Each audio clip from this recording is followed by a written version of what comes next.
We'll call to order the Douglas County Board of Commissioners meeting for Tuesday, October 15th, 2024. Please note that a copy of the Open Meetings Act is located on the north wall of the Legislative Chamber alongside an automatic external defibrillator. Please stand for the pledge.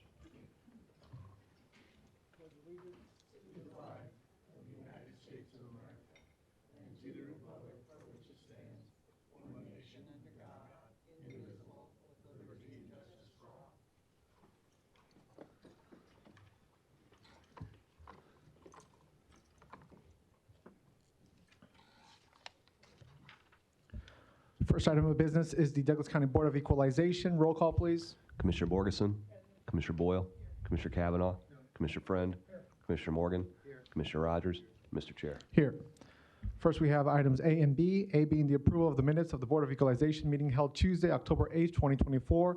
B being a call for a meeting and set Tuesday, October 29th, 2024 as date for hearing on certified assessment corrections reflecting the addition of omitted property to the tax rolls or increased value on property. Do I have a motion and a second? Second. Motion by Rogers, second by Morgan. Please vote.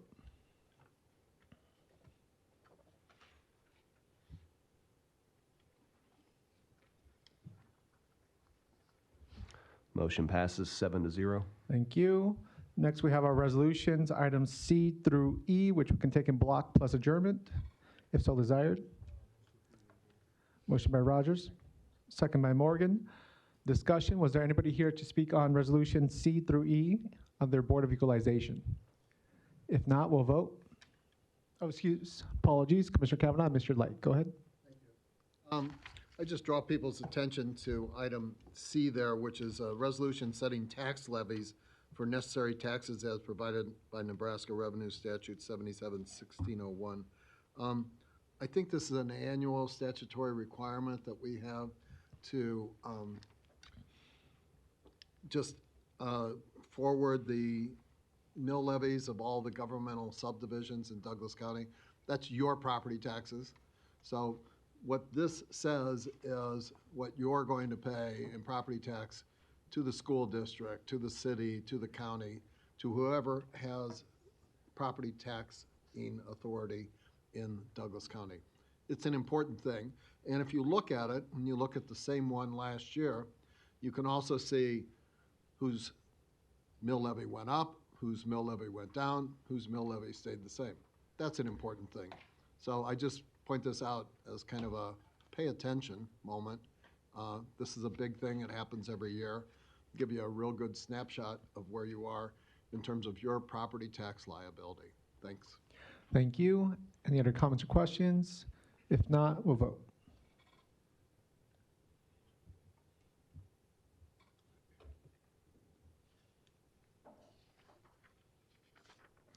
Motion passes 7-0. Thank you. That concludes Board of Equalization. We shall now go into the Douglas County Board of Corrections. Roll call, please. Commissioner Borgeson, Commissioner Boyle, Commissioner Kavanaugh, Commissioner Friend, Commissioner Morgan, Commissioner Rogers, Mr. Chair. Here. First, we have the approval of the minutes of the Board of Corrections meeting held Tuesday, September 10th, 2024. Do I have a motion and a second? Second. Motion by Rogers, second by Morgan. Please vote.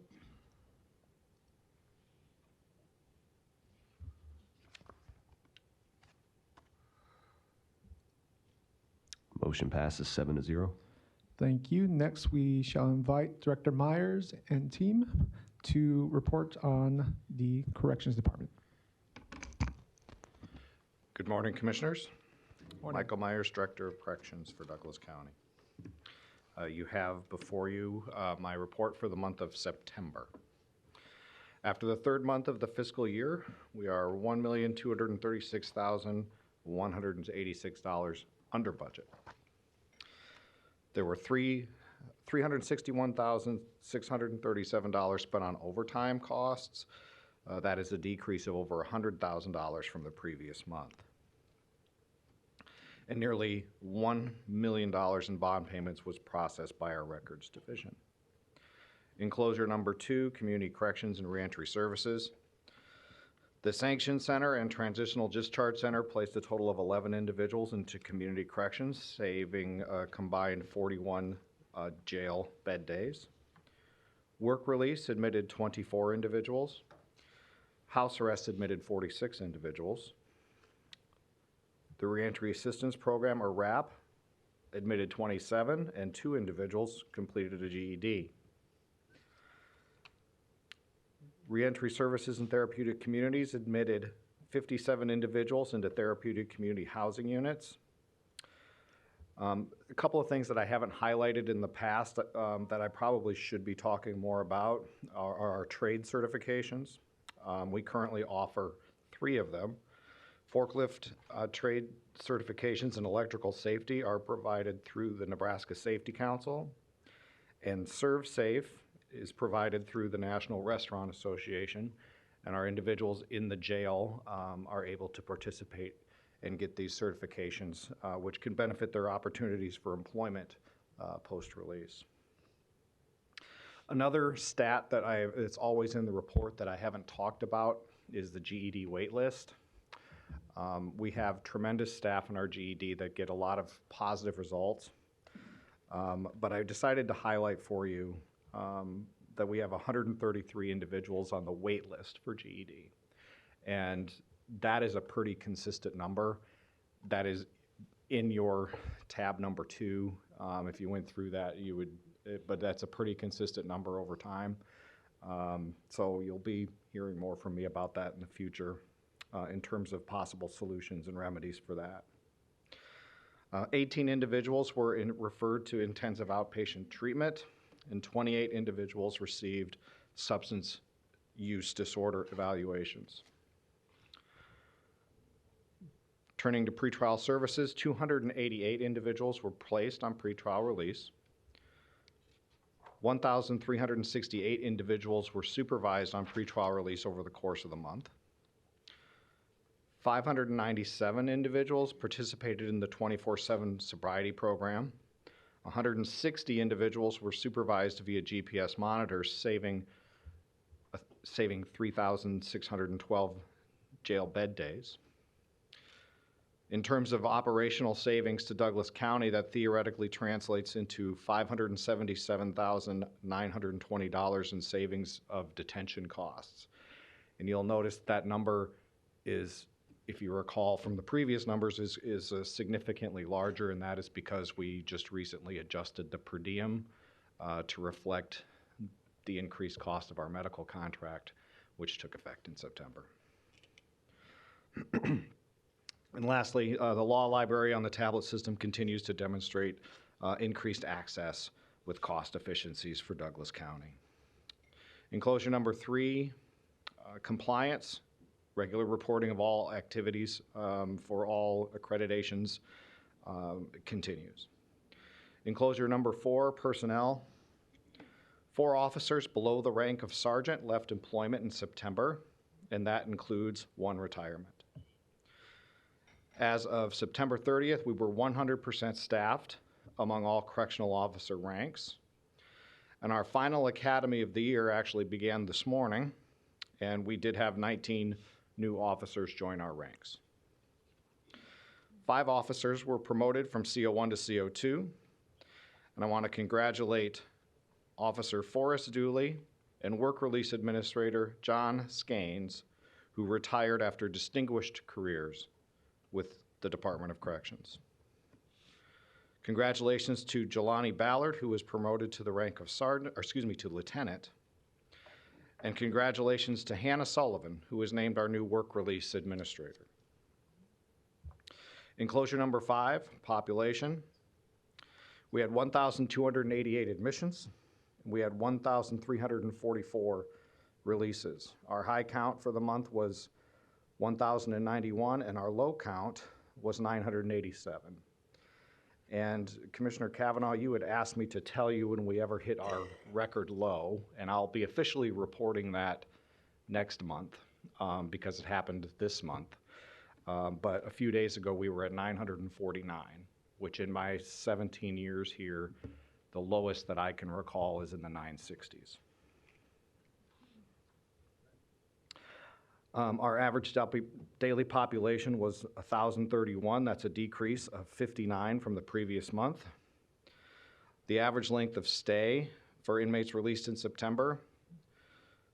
48% of inmates, the overall average length of stay was 30 days. 48% of inmates stayed longer than 72 hours. The average length of stay for those individuals was 57 days. 52% of inmates were released within 72 hours of being booked, and the average length of stay for these inmates was 1.32 days. There were 90 custodial sanctioned bed days. The U.S. Marshal population remained stable. The average daily felony pretrial population was 700, a decrease. The average daily misdemeanor population was 127, also a decrease. Probation violations decreased. 20% of our population were between the ages of 18 and 24. 66% of our population were minorities. 14% of our population were female. And 19% of our population were homeless or nearly homeless.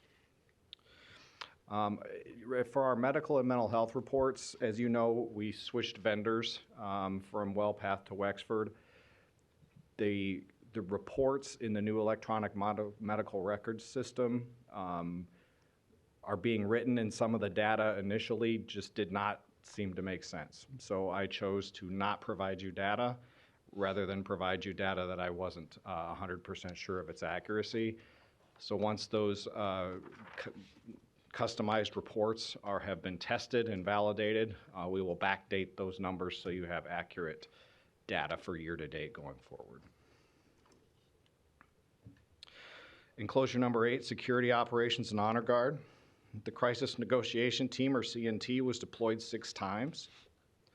Incidents included mentally ill individuals who took control of their meal hatches on their cell door, an individual who made multiple self-harm attempts, and an individual refusing to be moved to a cell where he could be observed for suicide precautions.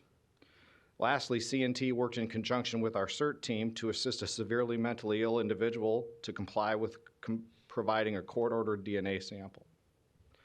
All incidences were resolved with minimal or no force, and no injuries were reported. Our emergency response team, or CERT, was deployed twice, both in conjunctions with the CNT deployments that I already described. There were 8 searches conducted. Minor contraband included items modified for tattooing and extra linens. Significant contraband included suspected K2 and suspected methamphetamine. The Honor Guard was deployed for the funeral of Ryan Barker, which I will elaborate further on at the conclusion of my report. Turning into closure number 9, Staff Development, Wellness, and Retention. 10 individuals were interviewed for correctional officer positions. 67 applications were received. Nearly 200 staff members have completed the 24 hours of training for the Strategic Inmate Management Philosophy. 11 staff members utilized the Wellness and Retention Office for the first time. 3 staff members were referred to external mental health resources, and peer support was deployed following the death of Ryan Barker. And we are, as a department, exploring becoming the first correctional facility in the nation to have an accredited corrections wellness program. It's very early in those discussions, so more to on that to come in the future. And with that, I'm going to bring up Captain Leon Valkyr. He's our Captain of Staff Development, who is going to talk more about the Strategic Inmate Management Initiative at Douglas County.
Hi, good morning, Commissioners. Morning. I apologize in advance. I've been battling this sore throat for a few days now. As Director Meyer stated, I'm Leon Valkyra, Captain of Staff Development for the Department of Corrections. Here to talk a little bit about strategic inmate management. So back when I started originally in 2001, we were making the transition to direct supervision, which direct supervision deals a little bit more with eliminating the barriers between corrections officers and the inmates. That meant getting the officers out of the offices and eliminating the offices. We put podiums in the housing units. We took our officers out of our enclosed bubble areas and into the office or into the modules in the annex side. And ever since then, we've been focused on direct supervision. From our initial academy class, we've been instructing all of our new officers in direct supervision. We've never really had any research training or anything further from day one when it comes to direct supervision. As time passed, we reached out to the National Institute of Corrections as we seek to certify some more instructors in direct supervision, at which time we found out that the National Institute of Corrections no longer supports direct supervision. Over the time, they have implemented something that was called inmate behavior management, which dealt more with how to manage the inmates in the housing units, how to interact more with them. And at the time, they had kind of married the two, direct supervision, inmate behavior management, and came up with strategic inmate management. So that being said, that is the course that they were taking now. So it was an undertaking. We had to apply through them as they were seeking funding, and all the costs of this initial training is covered by the National Institute of Corrections. They came out in March, and they trained, in conjunction with Sarpy County, all of our executive staff for 40 hours on the philosophy of strategic inmate management. And then they further came out later in, I believe it was June or early July, and not only certified some of our officers, but also certified our instructors. And since then, we've been working with our staff to try to certify some of our staff with strategic inmate management. And I do have a PowerPoint here kind of talking a little bit about the foundation of strategic inmate management. It separates what direct supervision was and what inmate behavior management was to what SIM now is. Direct supervision was about effective control, effective supervision, the safety and the staff of the inmates, and classification and orientation. Inmate behavior management was more about assessing the risk and need and assigning inmates to housing, meeting basic needs, and setting and conveying expectations, the supervising of inmates, and keeping inmates productively occupied. SIM is the intentional integration of principles and strategies of direct supervision and the elements of inmate behavior management as a unified operational philosophy. It's an evolution of the direct supervision and inmate behavior management. Managing inmate behavior is the core function of SIM. In the past, jails have emphasized on the physical containment of inmates versus actually supervising them or meeting their basic needs and managing their behavior. This has resulted in problems commonly associated with jails, such as violence, contraband, unsanitary conditions, and just overall no control of your housing units. Now, we have set up staff expectations as we transition to SIM, and one of the big things is professionalism. We are training our officers 24 hours of SIM training, and then our supervisors will get an additional day of SIM training. So they will get 32 hours. So we expect our staff to be professional, not only act professional, look professional. They should maintain level-headed, neutral stance. They should be observant, paying attention. One of the key factors is self-control. Staff should have control over themselves before exercising any authority over others. Means how they react to challenges and situations. We expect them to be professional when they react to these types of situations, maintain their composure rather than reacting impulsively or emotionally. Teamwork. Staff should work together to promote teamwork and role model how the organization will meet the future challenges. And staff should participate in ongoing development and focus on areas such as decision-making, strategies, team building, and collaboration. And part of that ongoing development is something we have not done in the past with direct supervision, is we will have a recertification course in SIM, 8 hours every year in class to kind of reinstall some of these expectations and the philosophy to make sure it stays fresh in everybody's mind.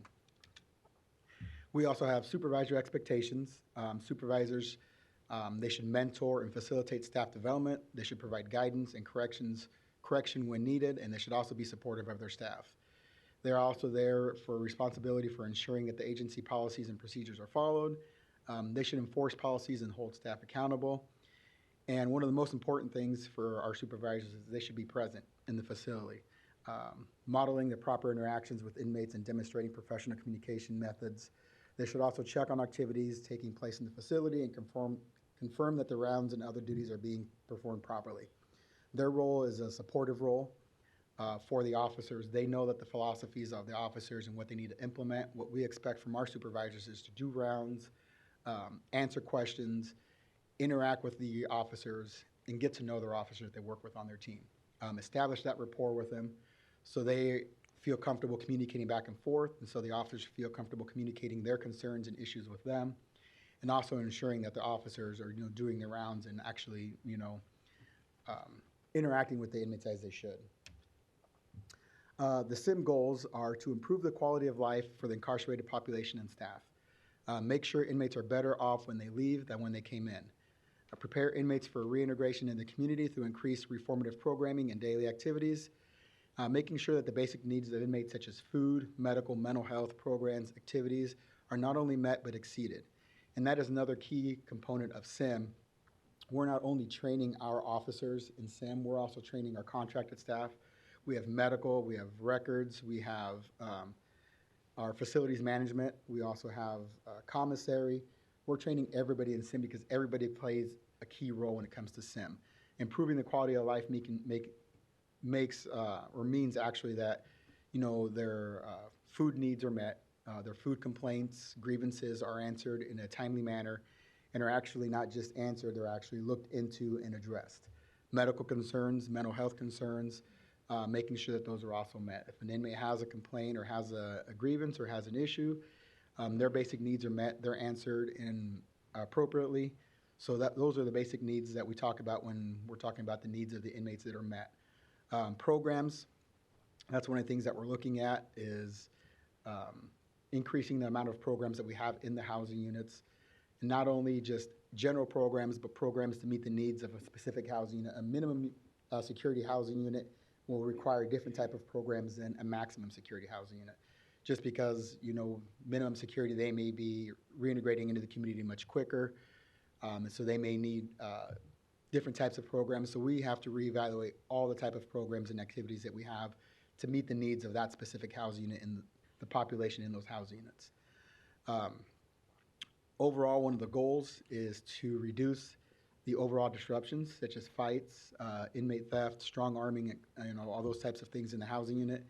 And also, one of the goals is to increase staff retention because we expect working in the housing units to be, I don't want to say more enjoyable, but it should be an easier transition when you are communicating with the inmates, interacting with them. The goal is to build a rapport with them to where you can actually communicate with them and get the feel of what's going on in your housing unit. Officers will sometimes ask us, so when we go live in a housing unit with SIM, what is the difference? How are we going to be able to tell it's a SIM unit? And my response to them is initially, you won't see a change. It's going to take time. Initially, you walk into the housing unit, say housing unit 18, which is already transitioned into SIM, and you'll be like, well, this looks like another housing unit. It does initially, but the goal is over time is those officers will build rapport with those inmates, they will communicate with them, they will interact with them, and through that rapport, we expect there to be increased sanitation. We've already doubled all of our sanitation products throughout the 4 housing units that we have gone live. So we expect cleaner housing units, quieter housing units, inmates that are actually interacting, participating in programs, participating in activities, and they don't have time to, say, be worried about fighting or theft because they're busy in their housing units. And the officers will also be able to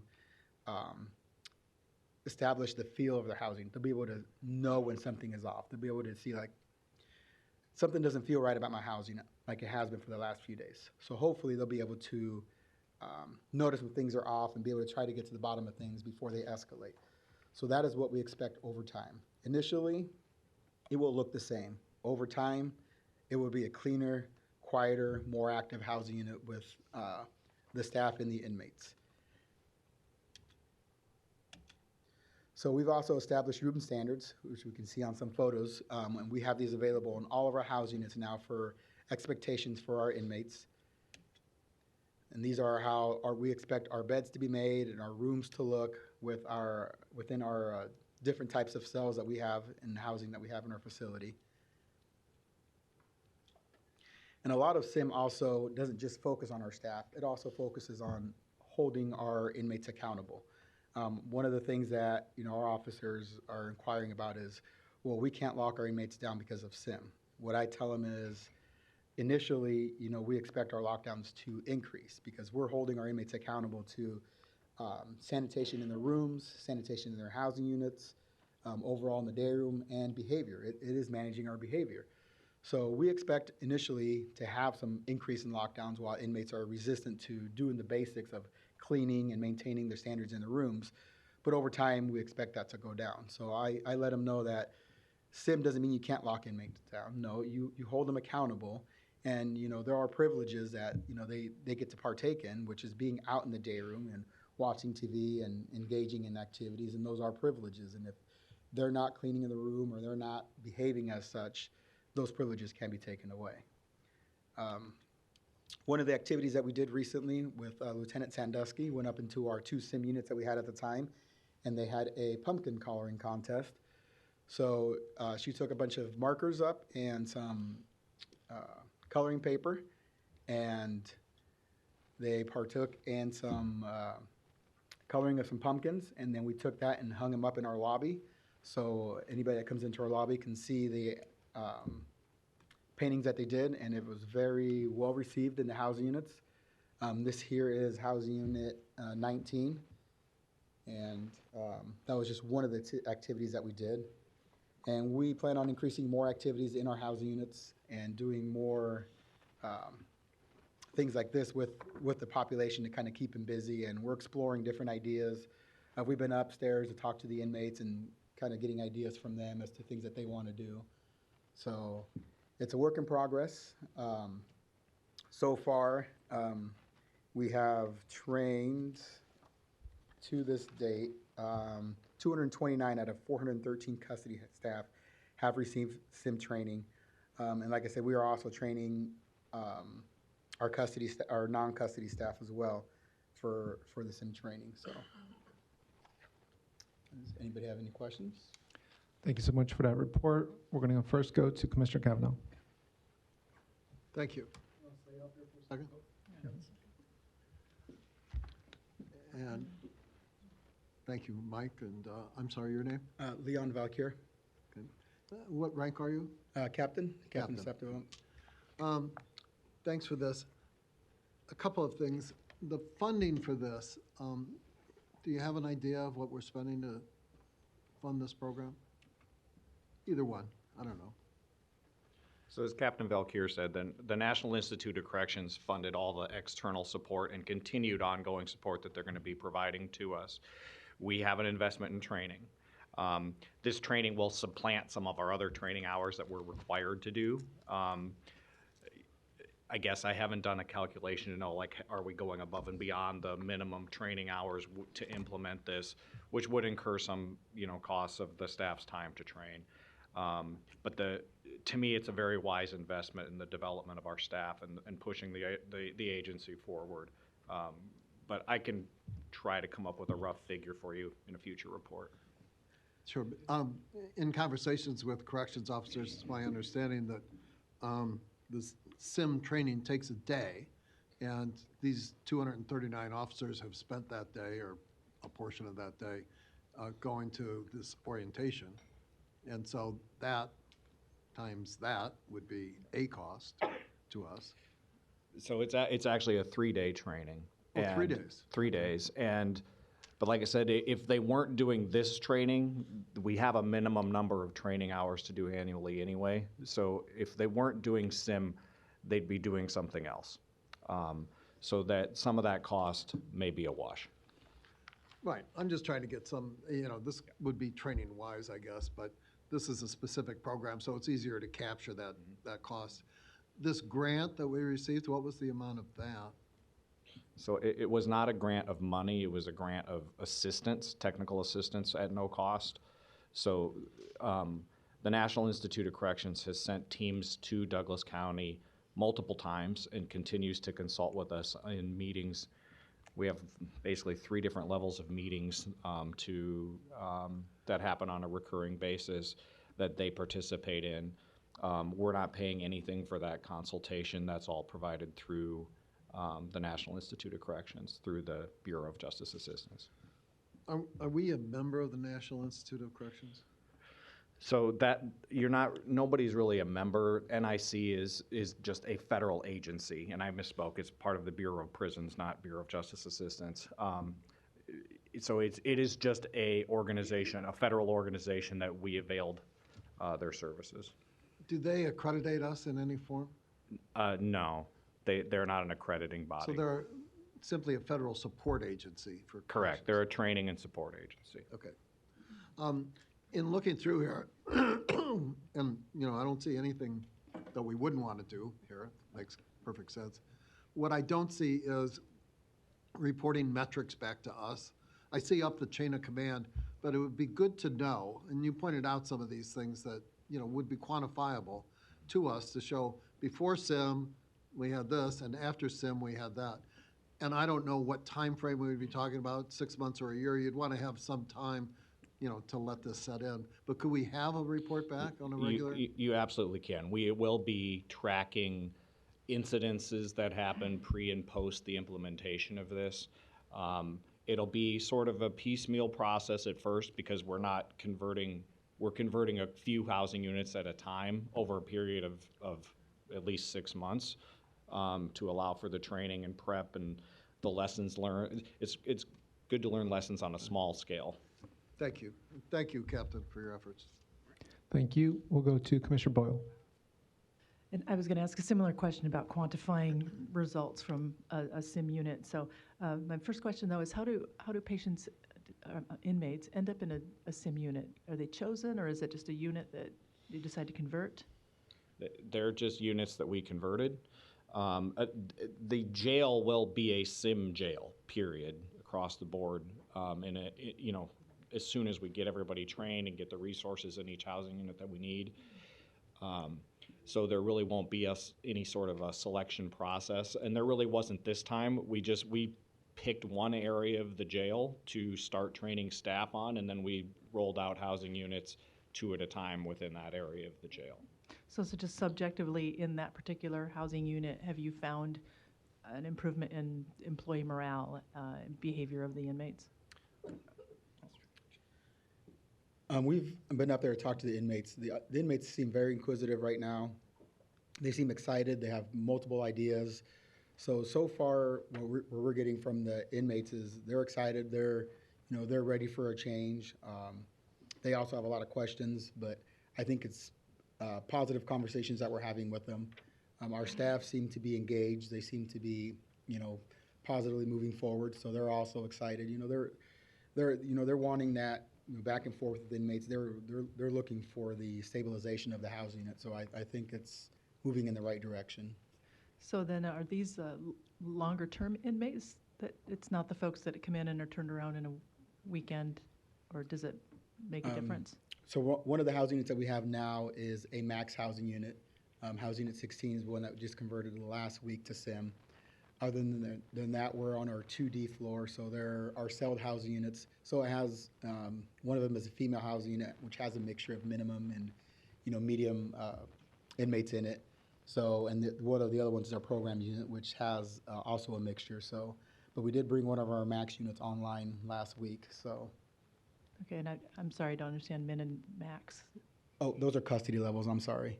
So minimum custody levels, which are minor offenses to maximum offenses for custody levels. Good. And then again, how long has this program been? When did this get started? The SIM program? In our facility, Mm-hmm. we brought it online in September. But we've been, Okay. our initial training with the NIC started back in March with our executive staff. So, And then- and we plan on running, hopefully, going live with all of our housing units by March of next year. Perfect. And then as far as the programming, I know part of the goal is to reintegrate inmates too. Can you give an example of some of the programming that you do that's different from regular programming in the correction center to help with that? So right now, we're still exploring some of the programming to do. What we have integrated currently is we have some AA classes that we have established. What we did is we're actually placing like a folder on our computer for our staff to be able to do printouts for the inmates to be able to conduct their own classes without having to have an instructor in there. So we're just doing some of the basic stuff while we're working on trying to see what fits our population for each housing unit. So we're kind of in the beginning stages of working with our programs coordinator to try to get some of those programs up and running. Great. All right. Great. Thanks. Thank you. We'll go to Commissioner Borgeson. Good morning. I just wanted to thank you for the presentation. It's more understandable now since you've explained what the process and philosophy is behind it. And I think anything that provides some better stability and hope and resources to those that are incarcerated to get ready for them to go back out into the community is a plus. And so congratulations on this, and I look forward to hearing the updates on it. So thank you. Thank you. We'll go to Commissioner Friend. Thank you, Mr. Chair. Gentlemen, thanks for the presentation. Good information. We'll dig into it, obviously, a little bit deeper. I've been to some AJA conferences, and they've been great. And not just from the standpoint of seeing some of the stuff that AJA, I know this isn't tied to that, but when I walk around at those conferences and when I also observe a lot of the other changes we make at a governmental subdivision level, governmental subdivisions are creatures of habit, right? So just out of curiosity, are there models out there, Polk County, Hennepin, Ramsey, anybody else doing this type of thing or anything close to it as far as you know? So Commissioner Kavanaugh alluded to some metrics. Some of those jurisdictions probably have some metrics and they show success stories. So strategic inmate management was developed actually a few years back. Its real rollout by NIC was basically halted by COVID for a few years. So there are approximately a dozen agencies in the nation that have gotten this training. From what NIC has said is that because of COVID and other impacts, it's sort of partially implemented in a lot of places. There's basically maybe a handful that are really doing it full well. And, that I want to say I was very impressed with Leon and his team and our staff that went through the training that when NIC came back, was it July? I believe July, yeah. And basically trained our trainers, essentially. And that group of people did a presentation to our executive team. They were enthusiastic, they were engaged, they were the most excited. You don't see a lot of excitement from people working in jails. You actually had some enthusiasm and excitement shown by our staff after that training.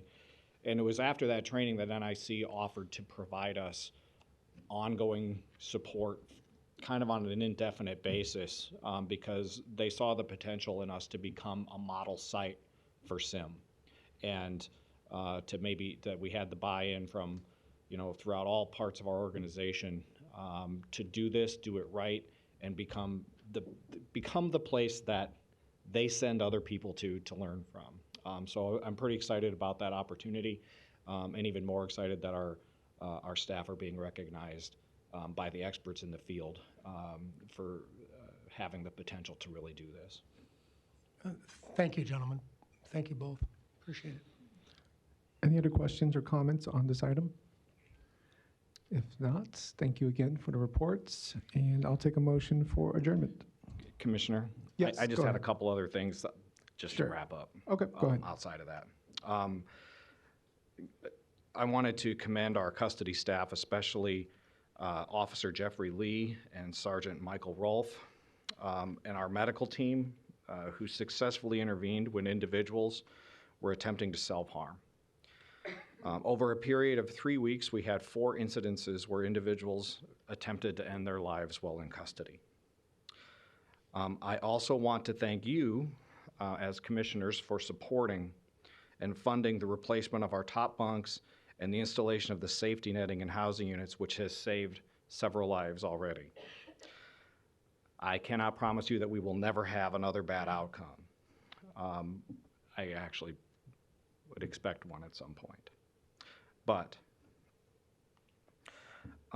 by continually working to make DCDC safer through facilities improvement, staff training, and equipping our officers with items on their duty belts, such as Narcan and tourniquets, we have been and will continue to save lives.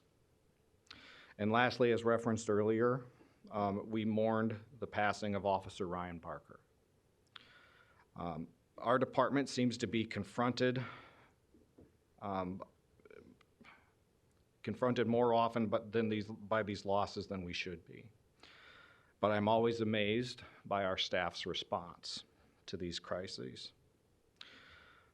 Our staff provided weeks of support to Ryan's mother, who was here alone, didn't live here.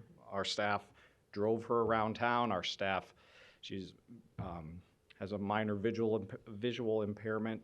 Our staff walked her around the hospital, helped her get to where she needed to be. It's provided her support for the weeks that Ryan was hospitalized. They also had a fundraiser for Ryan, which was planned before he passed, but was actually held after he passed. And our staff, in one day, raised $8,000 to provide to Ryan's mother for the expenses that she has incurred. And Ryan will be commemorated on our memorial wall at the Department of Corrections, where his service to Douglas County will always be remembered. And with that, my report is concluded. Thank you, Director Myers. I see a light. Commissioner Kavanaugh? Thank you, Mike, and condolences to the family. Corrections really does a great job of supporting their own, and that's admirable. Thanks. Just a couple quick questions. You won't be surprised. Average daily population at 1,031, down 59 from last month, and you, as you noted, the record in your time, my time, 949. So the trend is positive, downward. An important metric on this, because the overwhelming bulk of the correction department's budget is supported by property tax, is that this translates into quantifiable savings to the taxpayers. And you point this out in kind of a separate item, but I think it's important to connect the dots here. That's, I think, 3,612 bed days. Did I see that correctly? Yeah, those. And that's correct. $577,920, which might even be on the low side. But that's real savings, unless I'm figuring this wrong. No, you are correct, and we also gain savings because we work hard to consolidate housing units, and every housing unit that's closed saves the taxpayers over $1,000 a day. We currently, at least as of last week, had 5 housing units closed. I would think with the recent continued decline in the population, we may be able to hopefully consolidate another housing unit and have even more closed. That's good progress, and I commend you for you and the corrections personnel to getting us to that point. Also at 100% staffing for corrections officers, I didn't see the breakout of that you usually have from level to level. And I think it was contained in like 4 or 5, or at least it was referenced, but when I turned to 4 or 5 I didn't see it there. It's on page 6 in enclosure number 1. Oh, I see, okay. And, again, that's steady progress over where we were a couple of years ago, so that we're at 99% overall, but in those key categories of the corrections officers, 100% in COs, 101% actually, 100% in sergeants, 93% in lieutenants. That's great progress, thanks. One definitional thing, and I should know this, but I don't, is custodial sanctioned beds. What So- are custodial sanctioned beds? This is something that I think got included in this report before my tenure when it was a fairly new concept. This goes back to some statutory changes. I believe that was LB 605 that we talked about for years and years. So this is a mechanism primarily, well, for us, it's exclusively probation, where probation can, prior to revoking a probation, can kind of give somebody a wake-up call and send them to us for a period of, it could be anywhere from 1 to 30 days at a time. And it gives, hopefully, individuals who are on probation who aren't really following the terms of their probation, an opportunity to see that it's in their best interest to change Thank their you. ways. And there are 90 of those. This kind of goes to the breakout on beds, and we might have to come back for one last bite of this, which That's done. shows. Are we done? We can come back, yeah. Okay. Thank you, Commissioner Kavanaugh. We'll go to Commissioner Boyle. So thanks again for the report. The question I have, I brought it up before, is you mentioned that 19% of the corrections population is homeless. I know that can be a challenge, and I know you've gone over it before, but could you just go over again what we do for that homeless population, number one, and number two, is there a seasonal variation of this, and how do you really, what have you done to try to make sure those folks don't stay incarcerated?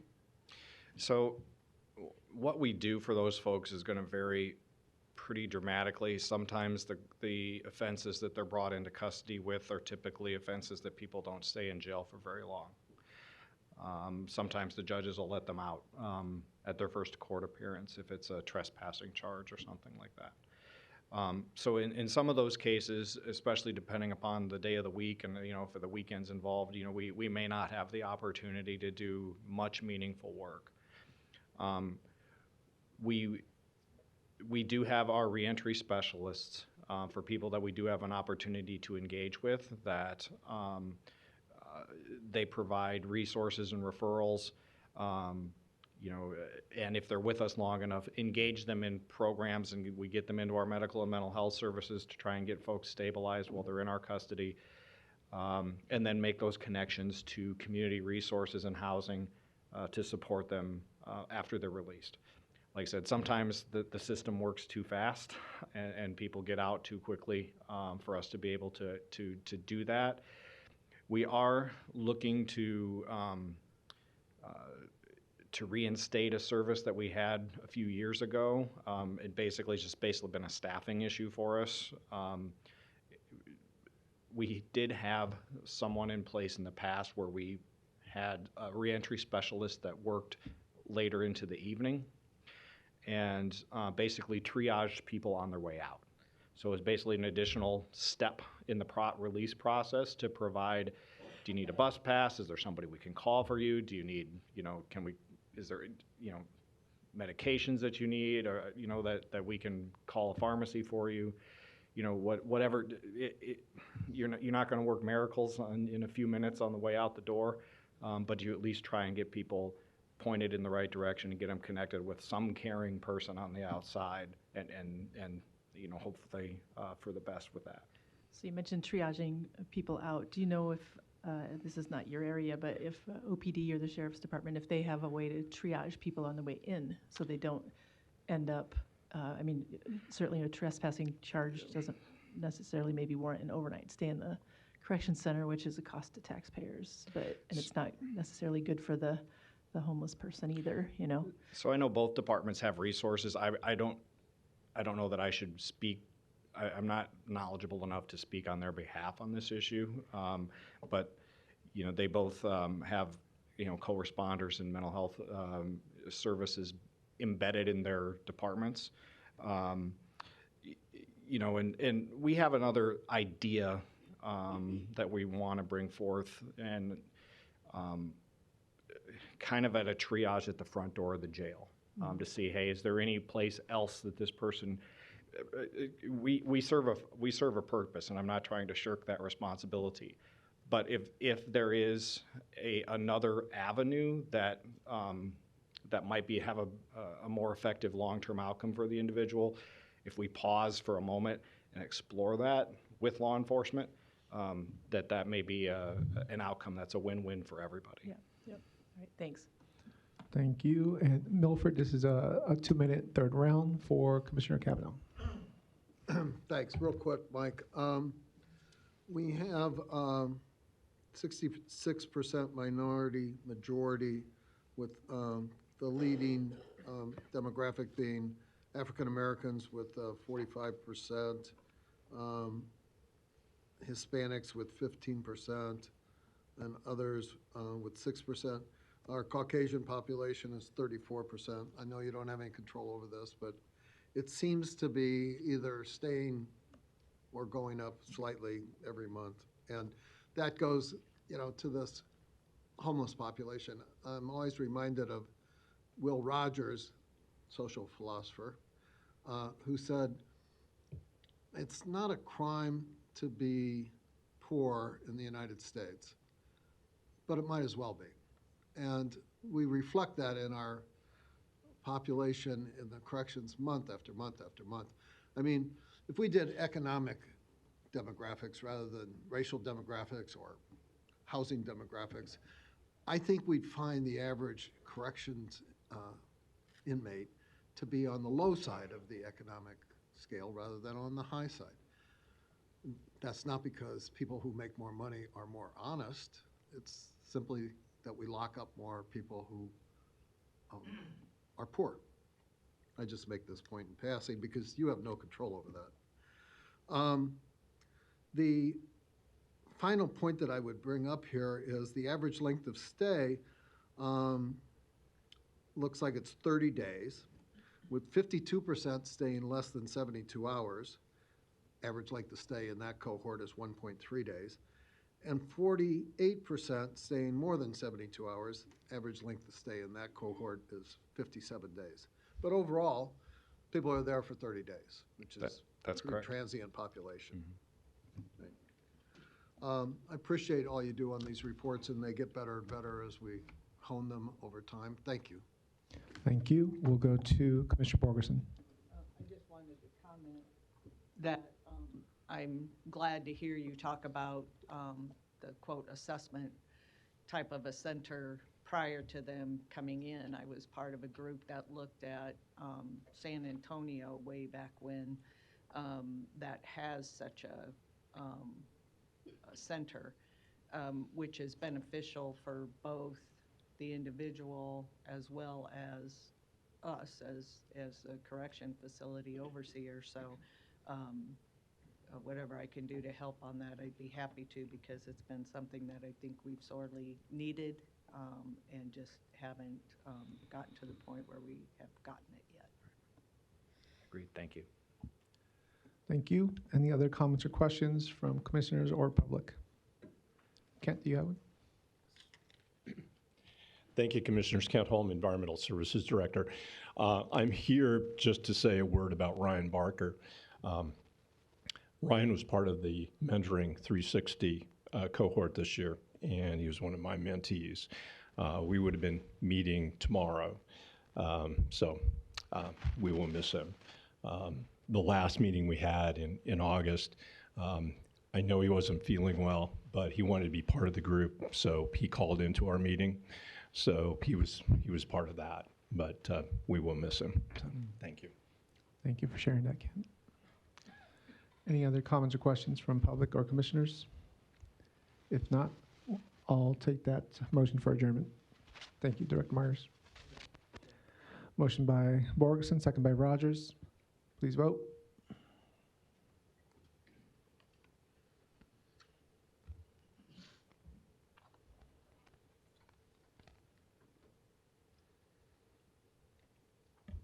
Motion passes 7-0. Thank you. We'll now jump into our Douglas County Board of Commissioners meeting. Roll call, please. Commissioner Borgeson, Commissioner Boyle, Commissioner Kavanaugh, Commissioner Friend, Commissioner Morgan, Commissioner Rogers, Mr. Chair. Here. First item of business is item A, approval of minutes of the Board of Commissioners meeting held Tuesday, October 8th, 2024. And item B, approval of claims submitted for payment process through Tuesday, October 22nd, 2024. Do I have a motion and a second? Motion by Rogers, second by Morgan. Please vote.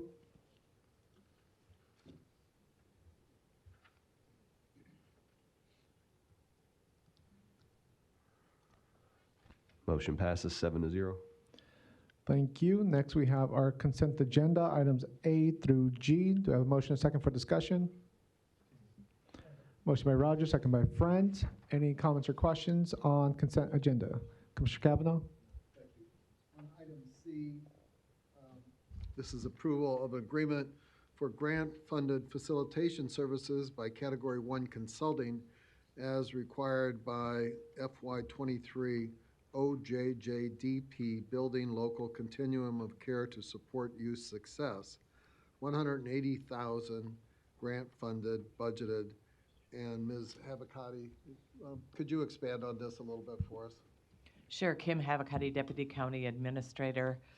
This grant is an 18-month Office of Juvenile Justice and Delinquency Prevention Act planning grant for our community to come together to create a continuum of care, looking at the strengths, weaknesses, and gaps within our juvenile justice system. The contract that's before you, we will be doing over the next 3 months over 50 focus groups within our community within Douglas County, everything from providers. We will do about 30 youth and family focus groups. We will be doing it with our system partners. And then come spring, the Strategic Planning Council will put recommendations forward on where our strengths, gaps, and weaknesses are within our juvenile justice system here. Thank you. And these are federal funds, correct? These are federal funds, and then there was a requirement under the grant that you had to have an external facilitator and an external evaluator for this grant. So I only bring this up because this is another example of monies that we're spending to assist, supposedly, youth who are involved in the juvenile justice system or otherwise having difficulties. And it disturbs me because, you know, we've spent lots and lots of money, and sometimes it never gets to the actual youth who are having these problems. The most glaring example, of course, is the $27 million vacant kids jail, not a penny of which has helped any child in Douglas County. But I'm concerned when we get these grants for external facilitator component of a federal grant. You know, that's $180,000, and you could do a lot for a kid with $180,000. I'm not, and I read the backup documentation and everything. I'm not commenting on the quality of this. I'm just saying it doesn't appear that this will assist any individual child in Douglas County live a better life. We have plenty of studies. You know, we've looked at plenty of ways to do this. Let's just do it. Let's just actually take the resources and bring them in touch with the children in need and eliminate studies and facilitators and things like this, like the kids jail, which don't do anything for the children and are very, very expensive. This one, fortunately, is coming out of the federal pocket, not out of the local property taxpayers' pocket, but still. I mean, let's have the rubber meet the road and see if we can get some of these programs to actually assist a child in our community. I have one more item, Mr. Chairman, if I can. Yep. On item G, I just note for the record that this is a Teamsters General Drivers and Helpers Union contract over the next, I believe, 3 years for the nurses and medical aides and nursing assistants, restorative aides and psychiatric technicians in our system, Douglas County Health Center, Douglas County Behavioral Health. These people do great work, and this 3-year contract with their collective bargaining unit, the Teamsters, is for a 3% raise over 3 years, 3% each year. Probably the best thing that we do in Douglas County is provide these health services. So just so the public knows what we're doing. Thank you. Thank you. We'll go to Commissioner Borgeson. I would just like to publicly request, because of some comments that have been made about the services and programs that we currently have in place that are helping our children and families, but we just don't know because we haven't had anybody before us that are providing these services. And I have requested that they come before the board because of these comments. There are a lot of community providers that are doing a lot of good things for our kids and our families. And I just think it's vitally important that when we continue to focus on a very small group of individuals, and we should, but a small group of individuals that are constant repeat offenders, if we would flip that chart and start talking about those that we have helped, provided those services, those programs, that hope for them to turn their lives around and help their families, I think our narrative would be way different than what it has been for the last few years. So I am requesting that we have those providers that we fund come and introduce themselves, tell us what they do, tell us how many children and families they support and what they've done and what their successes are. Because again, there is a lot of good things that are happening and we just need to know about it. Thank you. Commissioner Rogers. Thank you, Mr. Chair. I want to just say some of the comments in respects to not understanding how this grant would help. I think they're distorted. Actually, they're very, they're comments made that I think are very uninformed, because the tie of this grant is supposed to connect the dots from the beginning to the end. I think the federal government is trying to get it on record and get the systems there to work through that point of view. Now, you know, I think this feels like the book that says every time you say an elephant, try not to think of an elephant, because the tie to what this has to the building is a totally a mystery to me. But the tie that it does have, in some respects, is getting that group of people in the room to move on the issues that have held us back from that for a while. And the issues that have held us back is the connecting end of what that grant's supposed to do, and is the service piece. So, you know, if there's any desire to move on that piece, the point of it is to push for players in the system to fulfill their end of it. The tie of it is to tie the strings together from in and have the serious conversation of how you move and connect the dots to be able to close the loopholes that are there that put us in the situation that we are now. Thank you. Thank you. Go to Commissioner Kavanaugh. Thank you. I think it would be a good thing to have a report on all of the grant programs that we have authorized over the last couple of years, how much they were, and what children they actually benefited. And if you can't see a connection between the $27 million that was spent on the empty kids jail and children in our community, I guess you're not looking too hard, because that building sits empty. It's across the street. You can go see it right now. And that $27 million could have actually been used to help children in Douglas County. It wasn't. It was used for real estate and construction purposes. Not a penny of it went to the children. So all I'm saying is, let's look at that. I welcome that, because it concerns me that we spend money almost every board meeting that we have on things to facilitate or to study or to consult with shareholders, and I'm more kind of interested in helping individual children and their families. So if we're going to have that, let's have it comprehensively. And what are we spending? We've got a whole group of folks up on 9. We've got a building across the street. We've got another building on 42nd Street. I noticed that folks who are here from the youth center. And I think those people are actually doing a good job with children every day.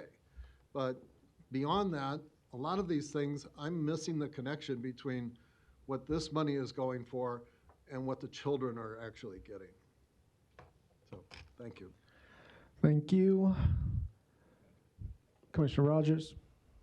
Yeah, I do. I think you're missing the connection on it. Because the fact is, this money is to help sharpen the system, making the tie between the building. The issue with that building can be solved without this money right now. The issue with that building is held up because you have points in the system that are not fulfilling their point. They're fulfilling their mission.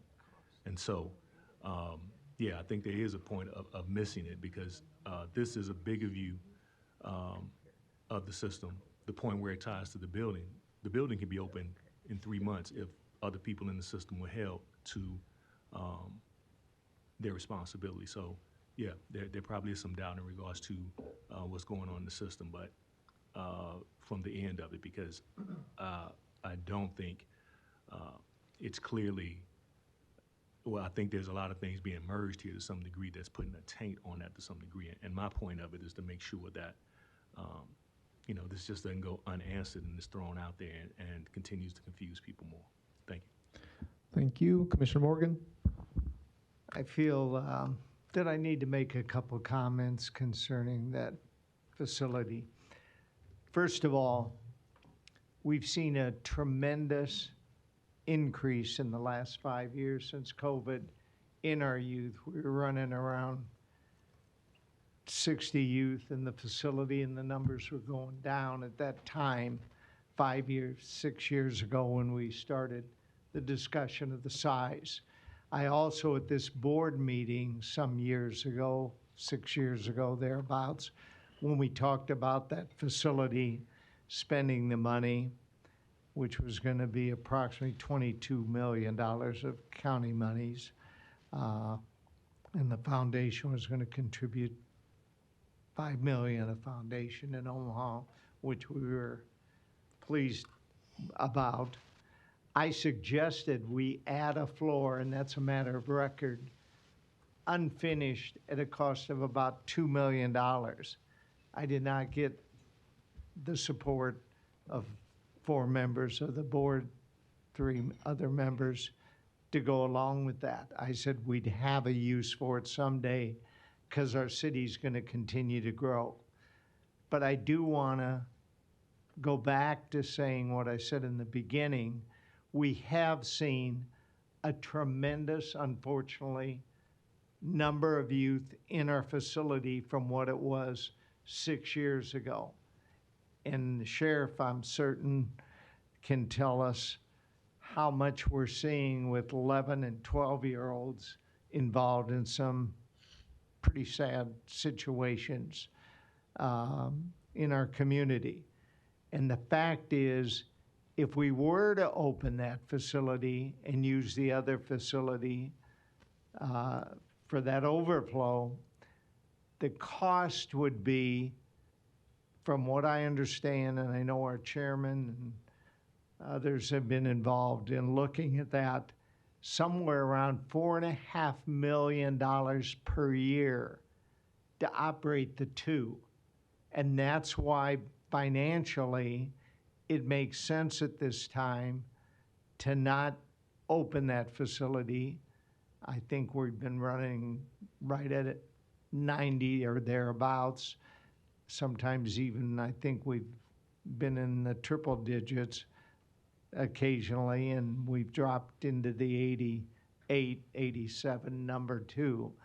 But that is the reason, and we're looking at some good options and working with others to do that, and I'm appreciative of what our chairman and vice chairman, Roger Garcia and Mike Friend, I haven't been in those meetings, but I know with my questions that you're working hard to look at some of the options that we can do that will be positive as far as youth in the state of Nebraska.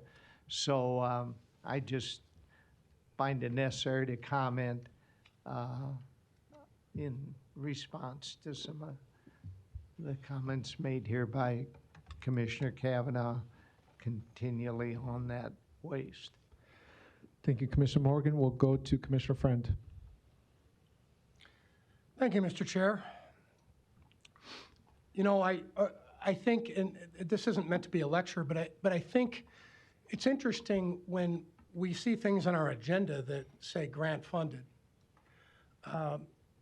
Forgive me, it isn't meant to be a lecture, but people get your hands around the idea of how the federal government, the state, and the county spends an individual taxpayer's money.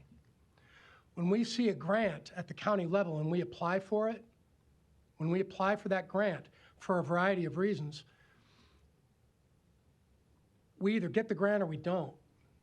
And if we didn't get that grant money, it goes to a different jurisdiction. Anybody that thinks that that $180,000 is going back into from a federal standpoint, back into the taxpayer's pocket, they are living in Hogwarts. They're in total denial. They don't understand how our appropriation system at a federal level works. So that's numero uno. $180,000 that we as a county applied for because we didn't want Cook County to have it. We didn't want Hennepin County to have it. We didn't want Ramsey County to have it. We wanted it because we wanted to turn around. And by the way, I hate meetings. I'm in 30 meetings a week, but I do sit in these meetings. I've sat in 3 of them. The Category 1 consulting folks that are actually putting this stuff together, I did a heavy sigh before I went into them, and Kim could probably vouch for that. I said, oh, here we go again, another meeting with a bunch of consultants. I can tell you this. I've sat in these meetings, the facilitators and the participants have put some good high-level ideas forward to help integrate, to Commissioner Borgen's point, to help integrate some of these service providers in our community that are underutilized in this community. You know, these service providers have to have some sort of financial impetus. They need money to actually work these resources.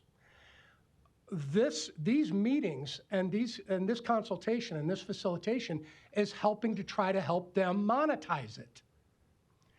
You can't tell 2 people who are actually trying to tell youth, just go help them. Well, there's only 40 hours, there's a lot of hours in a week, but if they're working 40 or 50 hours in a week and they're not monetizing it, they're not going to be doing it very long. I've sat in 3 of these meetings and I've heard how they could potentially monetize it. It is not money down a rat hole. And I've seen money down a rat hole. I've seen it, I've lived it. 4 years on a revenue committee down in Lincoln, sitting on this board for 4 years, I've seen money down a rat hole. This ain't it. If it was, I would be screaming at the top of my lungs. What I'm saying is, we don't take that money or we don't apply for it, it's going somewhere else. Hennepin County will apply it. I'll guarantee they'll apply it in an effective manner to try to implement the type of facilitation that's needed to get these providers monetized. And by the way, final point, you think the county's just going to monetize them? What the legislature did last session is going to put us in a situation where we're not only not going to be monetizing things anymore, we're going to be cutting. Anybody watching, if there's anybody watching, and anybody in this room that thinks that's not going to happen, they're in denial too, and they're living in Hogwarts as well. So show me the money. That's the bottom line. And these facilitators are trying to help us do that. Now, thank you, Mr. Chair. That's time. Thank you. For a third 2-minute round, Commissioner Kavanaugh. Thank you. And, you know, I guess I would agree with some of that because we're going to be in a situation of maybe cutting some things that we don't need, like an empty building across the street. or repurposing it to serve some needs that we do need. I think the average daily population at the Douglas County Youth Center certainly has not gone down since we started this discussion 6 or 7 years ago. And I think, and I don't know, there are folks here from the youth center, that we have an average daily population maybe in the 80s today. And we knew this going into building a building that had room for 40, 50 kids. We knew this.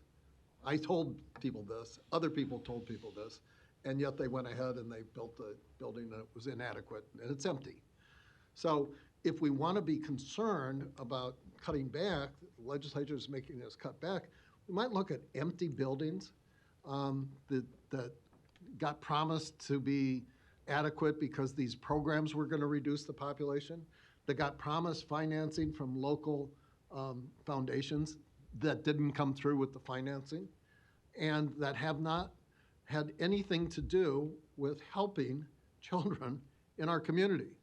At great expense, nothing has happened from that expenditure and others that I'm interested in looking at to help children. I mean, if we're going to do something, let's help children. Facilitations, meetings, coordination, studies, yeah. Help the children. And an empty building is a testament to at least $27 million of not helping the children at your expense. So I'm more than willing to look at this in great detail, holistically. How much are we spending on what, and how does it help the kids? That's time. Thank you. Commissioner Friend. Thank you, Mr. Chair. Final point.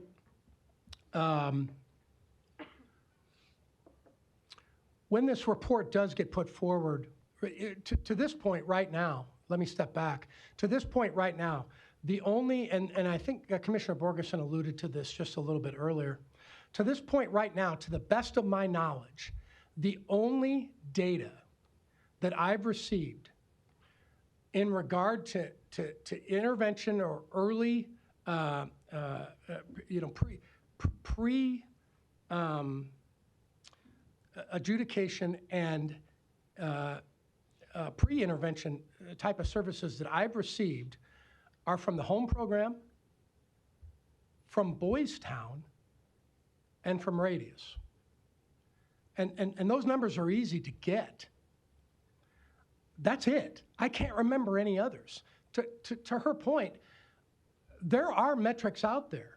They need to be provided. I need to see them. We all need to see them. That being said, if I only have verifiable statistics from 3 organizations and there are 10 others out there working on it, that is what these facilitation services are actually working on. Because guess what? It also takes resources and money to get not only people up here to actually sing that song, but to put all of that stuff together. This stuff doesn't magically appear through AI. It just doesn't. I'm anxious to see, and by the way, if I'm sitting through these meetings and I see a lack of movement, a lack of operation, a lack of strategic structure, I'll call it out. I haven't seen it yet, but I will. And then I think when these get done, I think we're going to have an opportunity to have 4 or 5 or 6 providers up in front of those microphones and saying, you want metrics? Here they are. We helped 1 kid out of 10 last month. And what this kid is doing is X, Y, and Z. Right now, I got the home program giving me information, and they can tell me that. I wasn't here when the Juvenile Justice Center was built. I'm not saying that I'm not culpable. I mean, I could have been, as a citizen, crying out against it or for it or whatever the case might be, but I wasn't. So I'm not going to speak to that. What I'm going to speak to is what we're actually doing right now. In regard to that type of scenario, we have an empty building downtown. We're going to try to implement in an appropriate fashion to help youth soon. But we're not running 2 facilities, to the best of my knowledge, because it's going to cost almost $7 million a year to do it. Guess what? Almost money down a rat hole. And money we don't have. We'll figure it out. I think finally, if we get an opportunity to grab some of those metrics, no matter how palpable or inconsequential they are, we're going to give these providers a little bit of an opportunity to say to DCYC, to others who work with them on a daily basis, yeah, we think we can move forward here. Right now, I don't know if they even know that. Look, we're not going to solve the world's problems. I can just tell you, I don't think subsection C on this consent agenda is a huge problem. They said, you want this money? We took it. Wasn't going back to the taxpayer, and now we're trying to do the best we possibly can to implement it in an appropriate fashion. Thank you, Mr. Chair. Thank you. As a reminder, the motion before us is for the entire consent agenda. Is there any other comment on the consent agenda? Larry?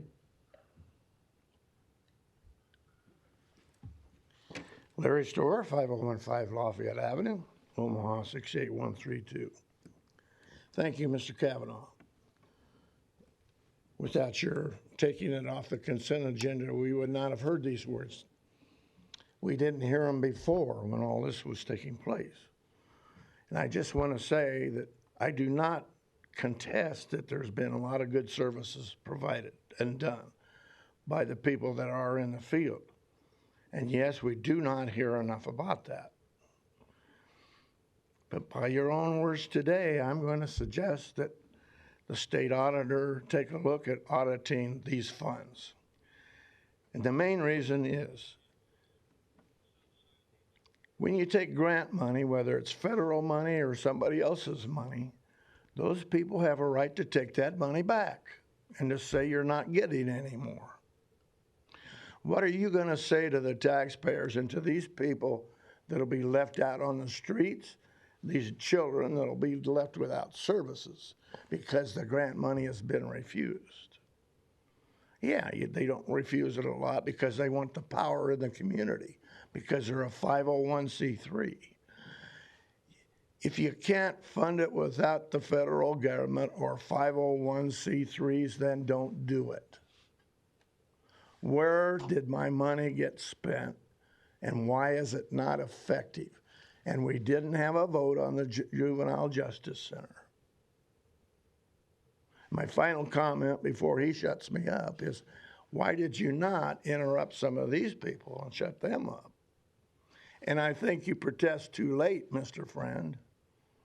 I didn't hear you protest like this before, or none of you, because you rushed to pass it. You never discuss it like this in regular meetings unless somebody like Mr. Kavanaugh challenges you, like he and Maureen's dad used to do. And I was here for those too. And I've heard you say you didn't like them. I've overheard people say, we heard them on the microphone say they didn't like me. And I can hear most all of you, but I can't hear Mr. Rogers because he doesn't sit up at the microphone.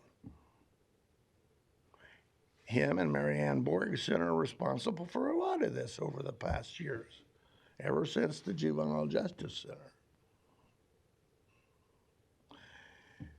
So please, ask Mr. McDonald to take a look at where these funds were at and talk to the people and find out what good was done. If there was no good done and the dollars may be getting lost, then it needs to be stopped. There is one older gentleman like myself that accuses you of facing the contest of the word clawback with the federal government. What happens if that happens? Taxpayers will be on the bill for it, and they'll be very angry. Thank you. Thank you. Any other comments or questions on the consent agenda? If not, we'll vote.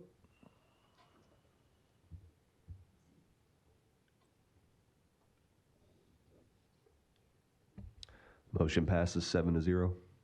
Thank you. Next, we have Section 3, recognitions and proclamations.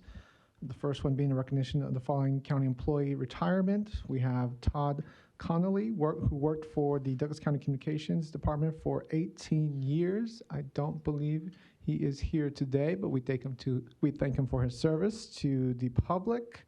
I think we do have some commentary on the second one, so I'll take these separately. Can I get a motion for the first one? Motion by Rogers, second by Morgan. Please vote to approve.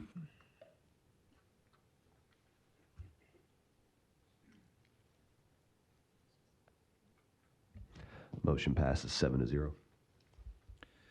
Thank you very much. The next one, item B, is recognition of retirement for Ms. Beverly Chapman, who worked for Douglas County Youth Center for 27 years, and we do have some commentary. Hi, I'm Rondi Woodard from the Douglas County Youth Detention Center. Bev was unable to attend today. She had some personal matters that superseded what was taking place today. She's been with us for 27 years. She's part of our family that we're gonna miss. You know, she was there loving the kids, treating the kids to the best of her abilities. She is torn about leaving, but, you know, she has to go on and do what she has to do with the, you know, taking care of the rest of her family. You know, she was part of the facility when our med department was the size of a broom closet, because it actually was the broom closet, and then it has grown into what it is today. Don't have a lot to say. She has some of her fellow co-workers here. Her nurse manager is in the back, and then one of the other nurses are here, and then, of course, the other nurses had to stay at the facility to work. Mark wants to say some things that he has prepared for her, so I'm going to allow him to do what he has been dying to do. Go ahead. Thank you, Rondi. I'm Mark LaFleur, Douglas County Youth Center. Ever since I've been at the Youth Center, Bev has been a fabric of it. And she really has a genuine interest in young people. And she actually loves working with children, and it shows in her work and her dedication. And, you know, she said last month that it's time for her to move on. As Rondi said, she has some personal things going on with her family that she needed to address. And, you know, it's going to be tough going on without her. But, you know, she's really a stellar nurse and really has done an exceptional job.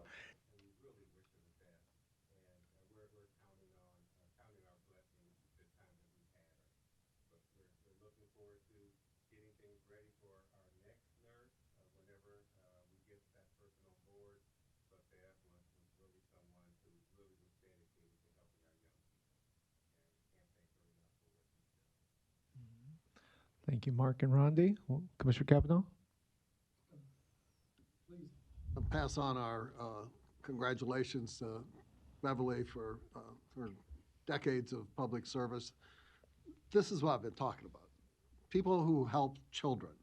And I can't imagine how many thousands of children Beverly assisted over the 37 years that she was with Douglas County, but it is thousands. And those are lives improved, lives changed because somebody sat down with a kid and helped them out on a problem that they were having. This is the best thing that we do for the children in our custody. And you folks do a great job. And I think it's money well spent directly impacting the lives of specific children. This is exactly what I'm talking about. You're not sitting in facilitator meetings, you're not going to conferences, you're not writing reports. You're showing up for work every day, and I don't know what the average daily population is today. Could you tell me real quick? We have 89 today. 90? 89. 89, okay. You're showing up every day and helping 89 individual Omaha kids, Douglas County kids. My hat's off to you. Thanks for doing this, and please tell Beverly we really, really appreciate her decades of service to us and the children of our community. Thanks a lot. Okay. Thank you, sir. Thank you. Thank you. Commissioner Borgerson? I just want to add my congratulations to Beverly and thank Beverly for her service, as well as a couple of them sitting in the back there. It is one of the most important things that we do for our children while they're with us is to look at what their health issues are and how we might be able to set them on a good path as they leave the facility. And so what you do, I think sometimes you feel often goes unnoticed, but it doesn't. And we thank you and thank Beverly for her service to Douglas County. So thank you. Very good. I'll take an enthusiastic motion and second to approve. Motion by Borgerson, second by Friends. Please vote. Thank you. Thank you.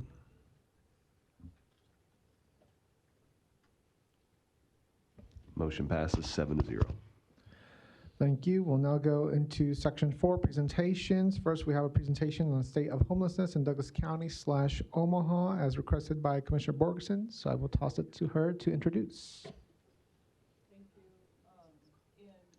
Basically, Tamara and I have gotten to know each other just from issues that I've contacted her about, and homelessness is one of the issues that I've worked on during my tenure here on the board. So there's a lot of, I'm going to say, noise out there about our homeless population, and I thought it was important for someone who's in the know, on the ground, doing the work, to give us what we are at, the facts of actually what we are dealing with our homeless population. And so, Tamara, thank you so much for being with us today, and I'll turn it over to you. Thank you. Thanks for inviting me. I always like to talk about the work that I do, and every opportunity I have to talk to folks. I've talked to many different groups in Omaha and neighborhoods and businesses, and yes, I like to do that. So I'll go over a presentation with you about the current kind of scope of homelessness, and I'll talk about some things that I've been working on within the mayor's office and in the community, and then discuss some possible solutions. I also invited Jason, our executive director from Threshold COC, to talk for a few minutes about some stuff that they're doing and how we're collaborating. I know I've met a few of you. I haven't been able to meet all of you, but just a little tiny bit of background. My name is Tamara, as you already know. I've worked in homeless services here in Omaha for about a decade, everything from street outreach to permanent supportive housing. I've worked for the continuum of care as well. I'm a licensed independent mental health practitioner and a certified master social worker, so I've have lots of experience. So I'll move on to the next slide here, and I have some notes, so excuse me if I'm looking down at some of those.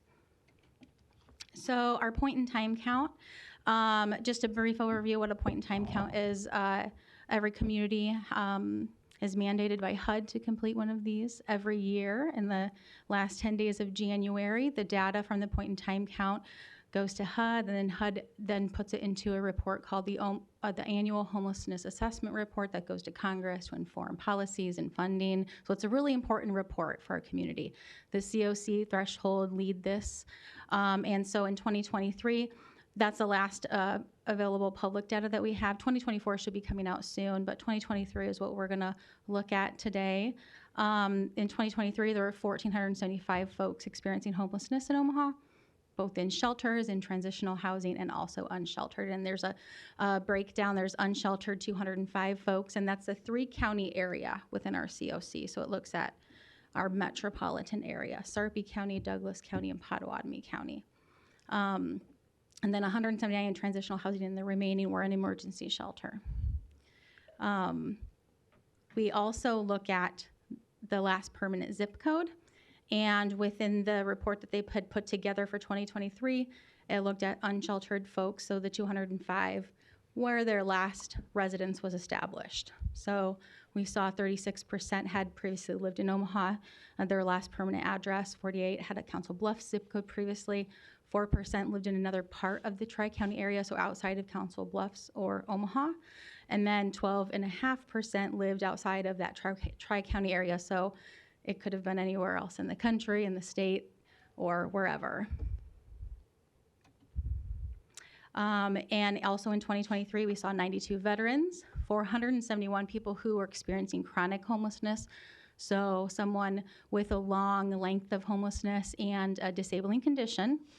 109 were fleeing domestic violence, 514 had a substance use disorder, and 574 had a mental illness excluding substance use disorder. 179 were under 18, and 340 were age 55 or older. So within the city of Omaha, Over the last 6 months of 2023, we hired on a street outreach community liaison to work with me because there was a lot of work to do. So in the last 6 months, we started kind of tracking how many individual people we were connecting to, and we saw over 90 people we either connected or reconnected to some kind of housing or services. In 2024, so far, we've connected with 259 unique individuals. Assisted with housing 12 of those. We did 46 housing assessments, 39 referrals to community programs, including mental health, physical health, pantries, general assistance, and all kinds of stuff. We took 5 folks to shelter, and we did deliver 15 notices to vacate for areas that we're working through our encampment response strategy. With that, we have our cleanup processes, and since we started that in May, we have used our process to clean up 15 locations. Average cost about $1,400. The cost range from $400 to $9,000, and it kind of breaks down. There were 5 under $1,000, 8 between $1,000 and $5,000, and 2 over $5,000. Average 6 days from initial contractor assessment to cleanup. And the least amount of time is 1 day till cleanup, and the most was 24 days, and that was due to coordinating with an adjacent property owner. 49 tons removed and 110 staff hours of the contractors.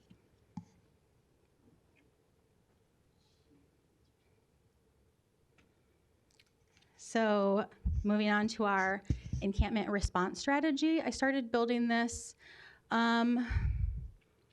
in the middle of 2023, researching some other communities and talking to some other communities that had maybe something similar, or what kind of things that they were doing to respond to unsheltered homelessness and meet the needs of, not only the businesses and neighborhoods, but also people experiencing homelessness.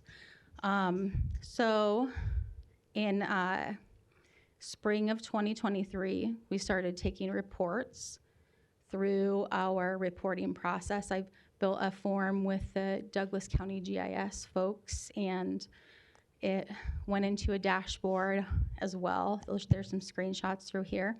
And in the spring of 2024, we started our assessment process that we built over the course of probably about 6 months altogether, consulting with different city departments and communities across the country and other federal and local experts to kind of help inform the process. And so we're just wrapping up our 6-month pilot period this month, and I'll share some of that data with you, but it's kind of preliminary.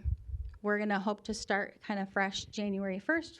We'll use this to inform, to kind of finalize our encampment response strategy, and then move forward with, outside of a unofficial policy and procedure, January 1st. But this is kind of the stuff that we found through the pilot period. But no, like, the data isn't perfect because it was a pilot period, and there was a year that we didn't do assessments. We just collected reporting, and then there are lots of duplicates. There's some testing reports that we did. So all of that is included, but it gives a good idea of our process. So we have a few different, as you can see on the screen, if we have a report that's in process, it might mean the assessment has been completed, or the assessment is being completed. The cleanup maybe is scheduled, or notice is delivered, or we're just monitoring the location. If a report is closed, then it means that the cleanup had been completed by the city. The cleanup wasn't needed by the city, but it was completed, or it was a duplicate.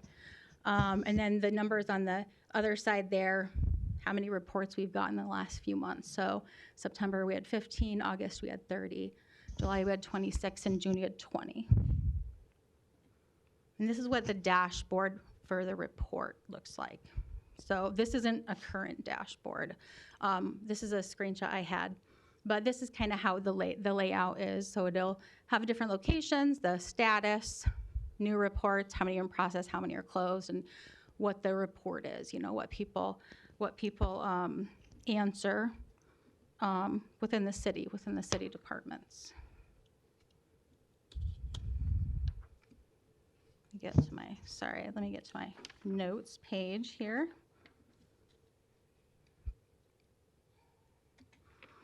And so since we started our assessment piloting, we have completed 110 assessments. The closed assessments over here on this side kind of gives a breakdown. There was 105 active encampments. 70, there was nothing found. 41, there was other activity. So we get reports of other activity, and what that usually is it's not an encampment, it's usually a gathering place or something where people are just congregating. Or a vacant encampment was 130 reports. This is intended to inform our level of response and prioritize. It's not intended to end homelessness. It's not intended to decrease homelessness. It's just intended for us to inform our response a little bit better and accurately, maybe with some evidence and data behind how we're responding to folks in our community. So the scoring matrix has 3 different categories of harm, is kind of what they're labeled as. So one section is labeled impact to the larger community, includes lots of things like we look at crime rates or crime data that's available through OPD. We look at like calls to the mayor's hotline. We look at impact to businesses or the location of the encampment. For the second section, the impact to the population living within the encampment, we look at the vulnerabilities of those folks. Are there children? Are there people who are perceived to be elderly? People with disabling conditions or various other things? How many people are in the encampment? That kind of thing. And then the last section is the impact on the environment. So as you can imagine, it just kind of goes over what does it look like? Is there spoiled food, lots of bulky trash, lots of just waste? Or is it, pretty neat and clean? Is there evidence of fires that aren't safe, that kind of stuff? There's various different criteria. The score ranges from 0 to 103, so there's lots of different things that we score on. And then the levels are on the other side there. So obviously if it's not an encampment, we don't go through the assessment, so there's no score. Level 1 is not scored either because it's a vacant encampment is what we assess that as. Level 2 is a score of 20 and lower. Level 3 is between 21 and 35, and level 4 is 36 or higher. And then there's also some immediate notices to vacate for unsafe locations. So if folks are maybe camping in a street or somewhere where cars are driving, an alley or something where cars are actively driving, if someone is camping in a sewer or a rainwater drain or something like that. Floodways, NRD had requested that we included floodways within that, so we did.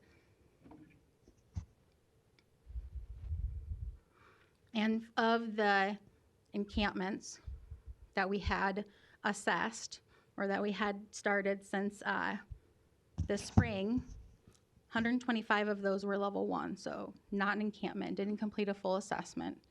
Vacant, or not an encampment, but a vacant encampment, didn't complete a full assessment.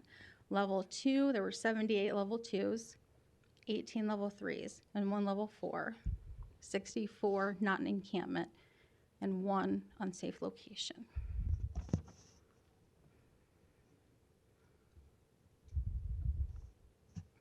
And then I just broke down kind of the average score. So community impact, maximum 34, average 5.26 is what we saw.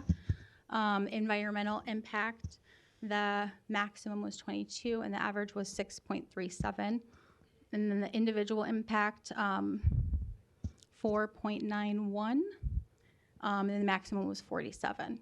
So the total max, like I said, 103, and the average was 16.58 across the board. And as you can see, the environmental impact was a higher scoring area. And this is what our assessment dashboard kind of looks like. This isn't a current, but this is the most recent kind of screenshot I had. So this is what it looks like.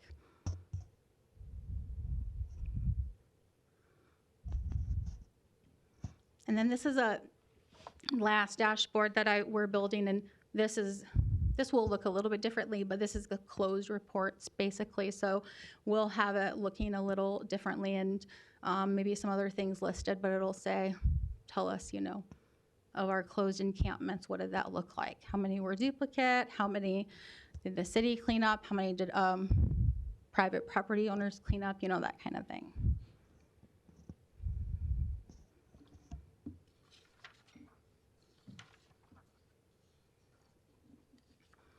So getting into solutions, I wanted to, did anybody have any questions before I talk about a few things? Okay. So getting into solutions, I wanted to talk about a couple different reports that I read that were one of them, quite old, that was done here in Omaha from 1986. So we've been studying homelessness for at least 40 years. And there was another one done in 2007 by the local Continuum of Care, looking at homelessness, same thing, what's causing it, what can we do? Overall, from both of those reports, they came to the conclusion, basically the same 3 reasons, income, lower income folks, economic stability of people, lack of community supports, and lack of housing, right? Lack of housing affordability, housing availability. And again, those were kind of the suggestions that came out of those reports. So nothing too different than what we know now.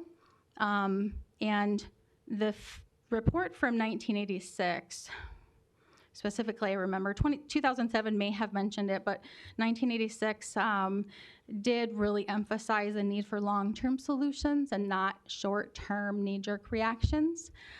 So we're still seeing that today. Without housing, we aren't going to probably see an end in sight. I don't know if anyone had read a recent New York Times article about the rental market in the country, but Omaha was ranked the 7th worst rental market in America. And what we do know in communities that have a high increase in unsheltered homelessness is that those communities also had seen very tight and hard to reach housing markets for most folks. And that article also stated that there are about 13 households that are in line for one rental unit available in Omaha. So we need affordable housing, those kinds of solutions.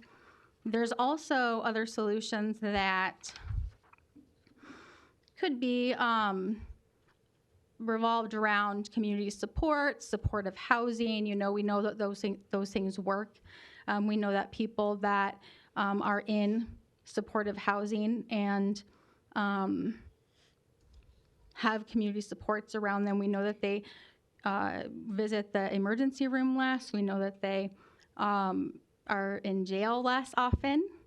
And we know that the cost is cheaper. The cost is less burdensome on the taxpayer, than some of these other communities, things like jail, emergency rooms, and that kind of stuff.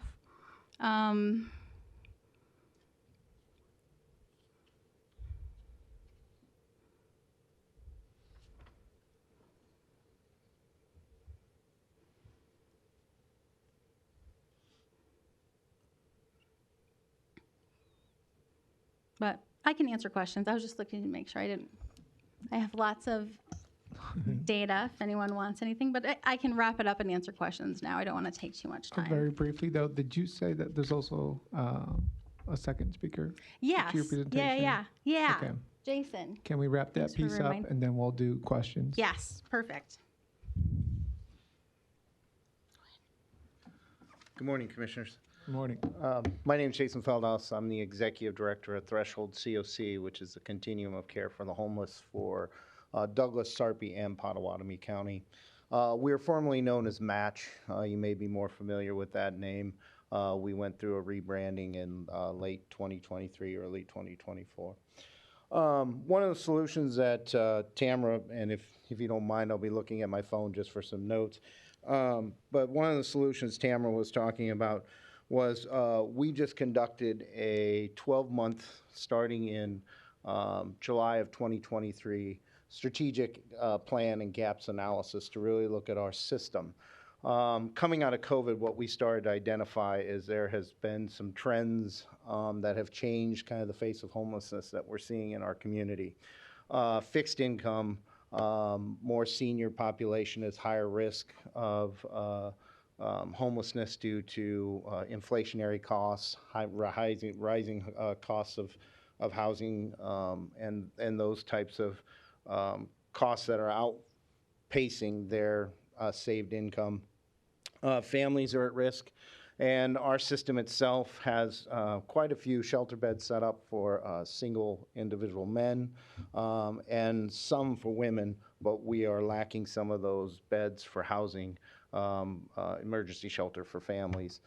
So we really felt it was a good chance for us to take a kind of look at what we're starting to see as a trend. We've also seen our chronic homelessness go from about 32% up to about 40%. So individuals that we are serving are coming with more needs, higher needs, and are staying longer in our homeless services. So Category 1 also did our strategic planning. It lasted 12 months. We had a steering group of about 30 providers in the community that met on a monthly basis and had focus group conversations. We sent out over 250 surveys, received back about 110, and then did additional focus groups with lived experience and targeted groups to get a full understanding of the process. We looked at data sources that included both our HMIS system. So HMIS stands for Homeless Management Information System that's provided by the federal government. It's required by all HUD-funded agencies to put data into that system. So we use that system. We looked at the ERAP program that's provided through federal assistance for COVID. Match or Threshold is the City of Omaha subcontractor for that rental assistance. So we had records of about 15,000 applications that we serviced through the ERAP program. And we looked at multiple other plans, some that Tamara already kind of alluded to you. What we found was that we came up with 3 levels. We have societal level analysis, systems level, and service level. The societal level is cost of living, employment, wages, public perception. We are trying to address the public perception. We're working with some local philanthropic community and a national campaign to look at how we can educate our general public around the needs, the changing needs of our homeless system, and the efforts that we're making at a local level to address those changing needs. At a systems level, we have really focused in our strategies to bring in adapted strategies that will look at these new changing populations, system coordination, removal of barriers, and efficiency across all of our referral systems and alignment with those services. One of those, and I think Commissioner Corrections talked about earlier, we've actually been in pretty good conversations with Corrections and Region 6 about a dual, kind of a tri-effort with the homeless system, Corrections, and Region 6 to make sure that individuals that are coming out of Corrections have a place to go, are housed, and then have immediate services access to them. Early stages, obviously, in those conversations, but that's part of that systems change we're looking at. And then the service level gaps. So we're really also going to go in and look at our performance levels, build common metrics, measure to those common metrics, which are outside. HUD already has certain requirements that we have to meet for most of our federal funding that comes into the community, but we're going to add some additional metrics in there to see that we're moving the needle in certain areas towards much improved outcomes. Most of this information, we can send it to you. It's on a PDF. It has multiple links to it. You'll have access to the gaps analysis, the community strategic plan. There's an animation on there, and any other material that you guys would request, we would be more than happy to provide for you. We are right now in the, we're providing out the information, disseminating the plan. Starting January of 2025, there'll be full implementation with 5 task force that we're creating to take on one of each of our 5 areas of interest that I discussed earlier. So with that, I don't have anything more, fairly informal presentation, but happy to take any questions. All right. Thank you both. Any questions or comments? Commissioner Boyle. Yep. Just Yes, on a I have- basic I have level, a as quick a citizen, Just 1 second. We'll go to Commissioner Boyle first. so if there's a citizen who has a concern or notices an encampment, how does that get reported? What are the steps taken to follow up on something like that? Yeah, so within the city, the best way to report is probably the mayor's hotline. They fill out my reporting form and get that to my office, and we can follow up with an encampment situation, or even if it's just someone they're not quite sure what's going on, we can follow up and assess the location. We have referral processes for several different community partners, and we kind of start with the continuum of care with threshold for our referrals. We'll look and make sure that, if we do identify a person, if they're already connected to services, we'll try to get in contact with their case manager or whoever it is. If they're not, then we refer on to Threshold's street outreach, community street outreach program, and they kind of take it from there.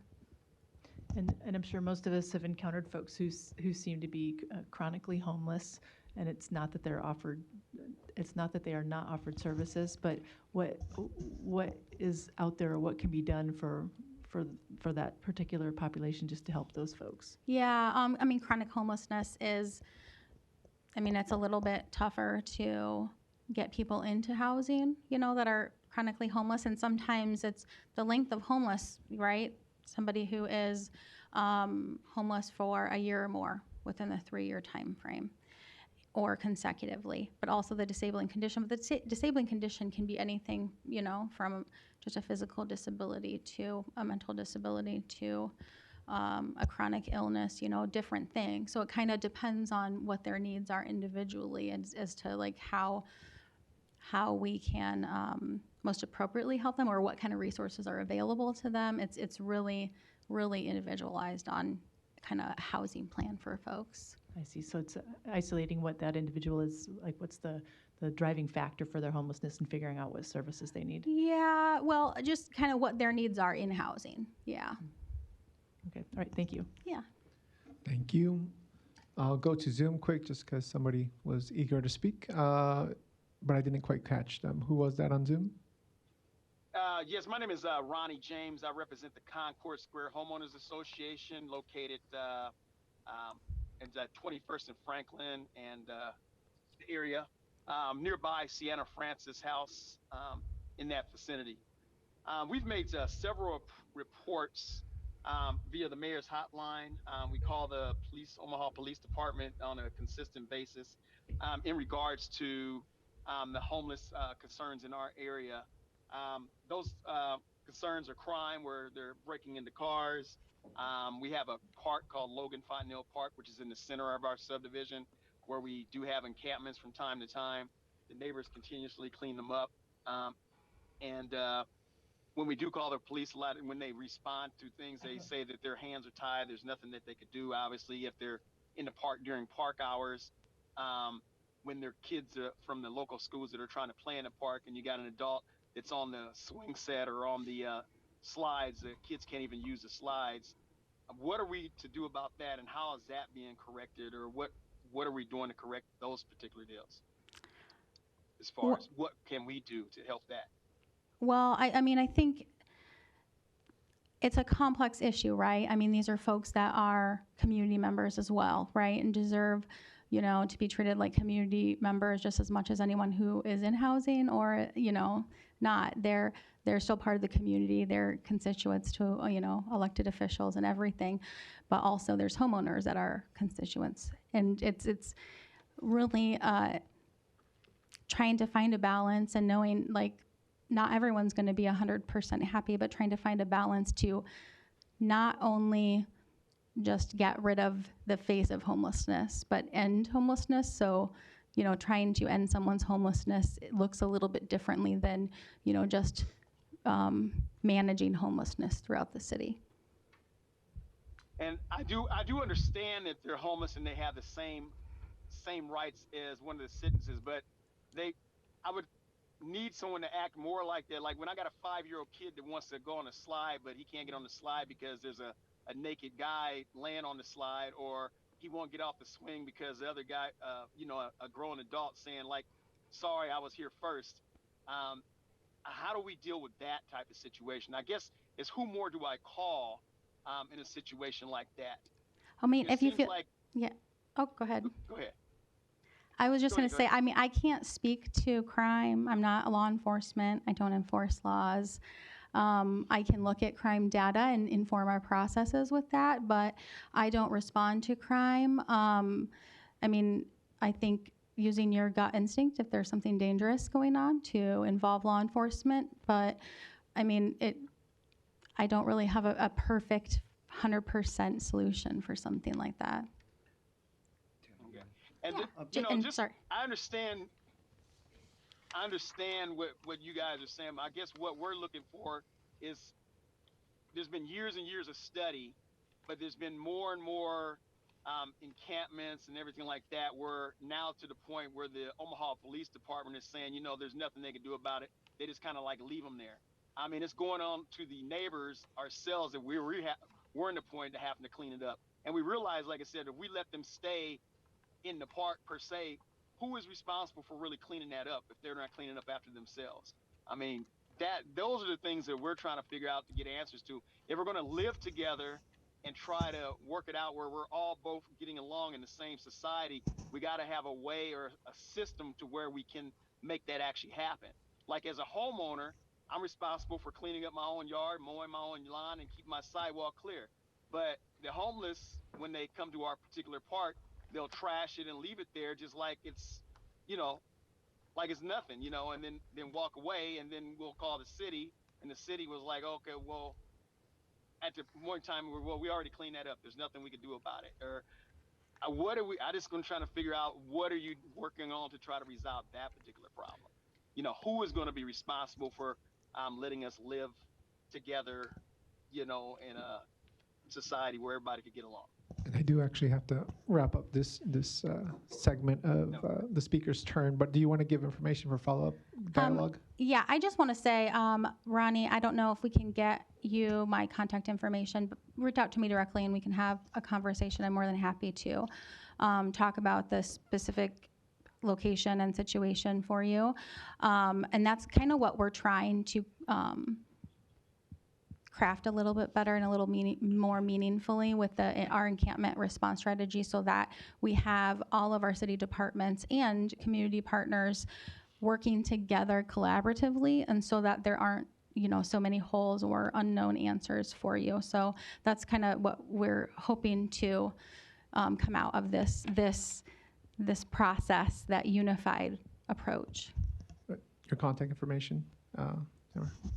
Yeah, so you can email me at tamara.dwyer@cityofomaha.org, or you can call my phone and leave a message at 402-444-5138. Perfect. Thank you. I'm going to go to Commissioner Kavanaugh. I'll come back to the hands on Zoom. Commissioner Kavanaugh? Thank you. And thanks for this information. If you could get us a hard copy of it or something, that would be helpful. Just a couple of quick questions. I think you referenced it in here, but it was not quite clear to me anyhow. The estimated homeless population today in the city of Omaha is what? So 2023 point in time count I'm was. sorry, could you speak Oh, up? sorry. 2023's point in time count was 1,475 people in the 3-county area. That is including folks in emergency shelter, transitional housing, and unsheltered. 1,475 in the Tri-County area? Yes. Mhm. Douglas, Sarpy, Potawatomi? Yep. Mhm. Okay. And there was a slide in here that I saw, and I'm sure this wasn't comprehensive, and it showed a number of 259 people homeless or that you had surveyed, and 12 had been housed. Do you recall that particular Yeah. slide? Mhm. Okay. So what's the 259 number? So the 259 is the number of just unique individuals that we had made contact with through our reporting process. So it could be, it didn't always have to be where we did find an encampment there, but we did make contact with folks that were in the area. Okay. And of that 259, 12 were housed, is that Yeah, correct? yep. We assisted 12 individuals get into housing, yeah. And maybe Mr. McCoy can help us on this last one. So last week, I was over at Sienna Francis House. They're right next door to our detox unit. We're collaborating with them. They have capacity. I know there's St. Stephen's in my old neighborhood in South Omaha, and I know that they house people with homeless issues. Our general assistance has a rental assistance program that you and I worked on during COVID. Yep. And we try to provide general assistance. And it troubles me because every year we kind of turn back general assistance dollars to the budget here because of qualification difficulties. My question is, do you coordinate with these providers like Sienna Francis House and Stevens Center on getting a roof over people's heads? Yeah, so our role in general is to be the collaborative applicant for the federal government, but also be the collaborative backbone for all of those providers. So we meet with the shelters in particular on the first week of the month to start looking at shelter utilization, any changes that we see, ongoing services and practices, efficiency in getting people in the housing, those types of things. Align those federal resources directly with those providers. We also receive a large philanthropic grant from several of the foundations here locally, where we provide about $1.7 million for diversionary efforts. So that's the idea that if someone shows up to the shelters, we're trying to find them a quick housing option with little or minimal touch and low financial connection. We're about 80%. Our providers do an excellent job. All those providers you mentioned and many of the others, at about 80% of the individuals that come in, 8 out of 10, we're able to divert and get into housing. To those specific for those individuals that are showing up, yes. So we do work constantly on that. I think, we definitely have our challenges, and the more expanse the needs are, like I think Mr. James also was alluding to, just the complexity of some of those, our resources can't stretch far enough right now to find a So shared the general assistance resources that we set aside specifically for rental assistance, among other things, are those adequate? Well, we can come back to it. Go ahead and take a second ahead. turn, Commissioner. Are you able to access those adequately to help supplement your efforts? I will say general assistance, we have had more recently a few more conversations with them. I think, I'm going to say this, Commissioner, I think we used the COVID resources that were just so flexible and so fast for a while. Our long-term strategy and planning now has to go back to these types of resources. We are in conversations to be more efficient in that area. I will say that our organization gave out $85 million in rental assistance over those 2 years with You the did good COVID work. funds. You did. Yeah, so we kind of just used what was in our back pocket. I think you're alluding to what we need to do in the future. Okay. And if we can help facilitate that, with the city, with you, whoever, I think, winter is coming, and so we're very sensitive. I think we're on a good approach. I think I'd like the opportunity to maybe report back to you how that goes. Okay, that's great. Yeah, I would say on a whole, like the COC and within my role and my street outreach liaison, we work with Douglas County General Assistance on a regular basis. They're wonderful to work with and try to get people, into their voucher program, and other, housing providers, Sienna Francis, Heartland Family Service together. All of them are so helpful, and, the housing authorities. And one of the big problems that we see that was kind of reflected in that recent article is that we will have people that have vouchers for many months and can't find a unit for those vouchers. If you could give me that Tri-County homeless number again? I wrote it down here. I can't. Yeah, at 1475. Okay. Now, I think you came on almost 2 years ago right now, didn't you? Pretty close to 2 years ago, yeah. I know because we dealt with this COVID impact on housing, that it was spiking up. But do you have any feel for when you came on, the number was X, and now we're at 1475? Yeah, I can send with my presentation. I can send a report. There's a link in there for the Institute for Community Alliances that has ongoing data from Threshold and the continuum of care about like trends in population, and I can send that to you specifically, but also there's a link in that presentation that'll bring you to that website that can show you that. So you're trained as a psychologist, right? Well, I'm a clinical social worker. And you have a degree from Wesleyan in psychology? I have a degree in Wesleyan for social work, and I have a degree from UNO in social work. Okay. And you heard our corrections report where we have 19% of 1,000 people, 175, 90 people, something like that, who report themselves as homeless. It's probably more than that, but right. That's a subset of this 1475. It could be, yeah.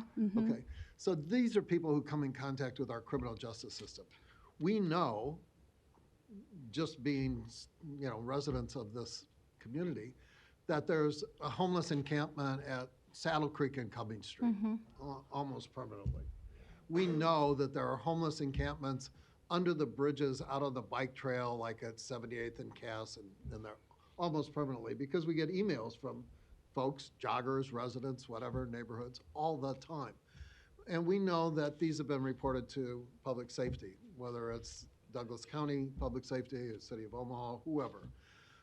Do you have an interaction with those people? Because these reports come to us all the time. Yeah. We see them all the time. Do you mean the people who are reporting or the people experiencing homelessness? Well, I mean, we see them every day. We go out every day and visit camp locations. There's a lot of situations where it's multi-layered in what is actually going on. It's more than just homelessness in some areas. And then there's some, situations where it is just people who have nowhere to go, and they are, camping in a place trying to stay out of sight because they don't, want to get in trouble or anything. But That's time. Do I have one more? Yeah, 2 minute, third round. So, as far as that goes, my response, and I'm sure that other commissioners share this, is can't we get somebody to go today and help those people at Saddle Creek and Cummings get a roof over their head tonight, because it's going to be frosty tonight? I mean, does that capacity exist? yeah, so people do that. I think Saddle Creek and Cummings is probably the most visited by service providers of all of our camps currently. If I was doing this today, who would I call? You could call the Threshold Street Outreach, their street outreach line, and let them Do you know. have a number for them? Yep. Yeah, we can share the flyer for that. I don't have the number right on me. Do you have that number, Jason? Oh, here we go.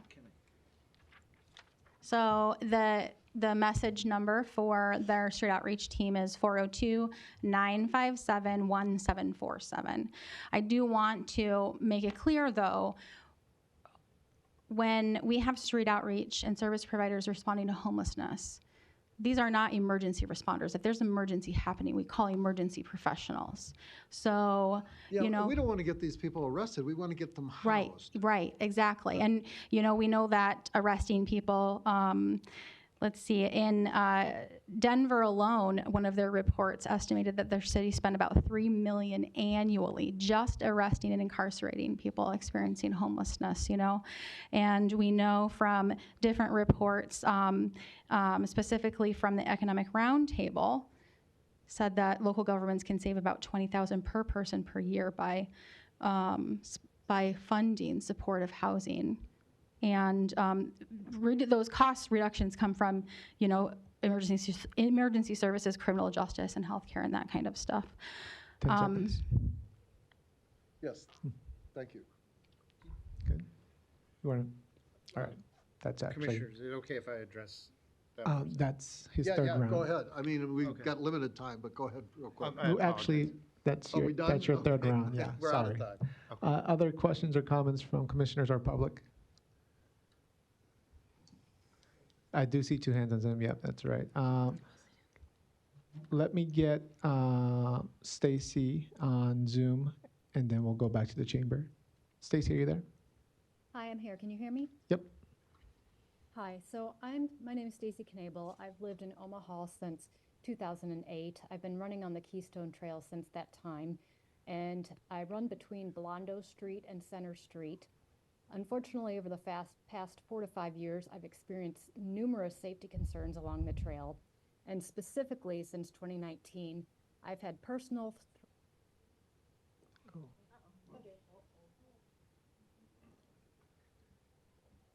numerous drug dealings that are still happening.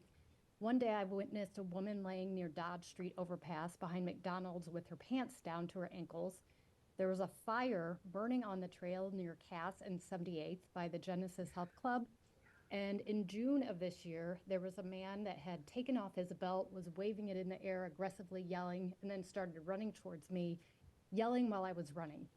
So I have serious safety concerns with the homeless situations that are occurring, and specifically under 78th and Cass and underneath Pacific Street, just because of all of the situations I have seen.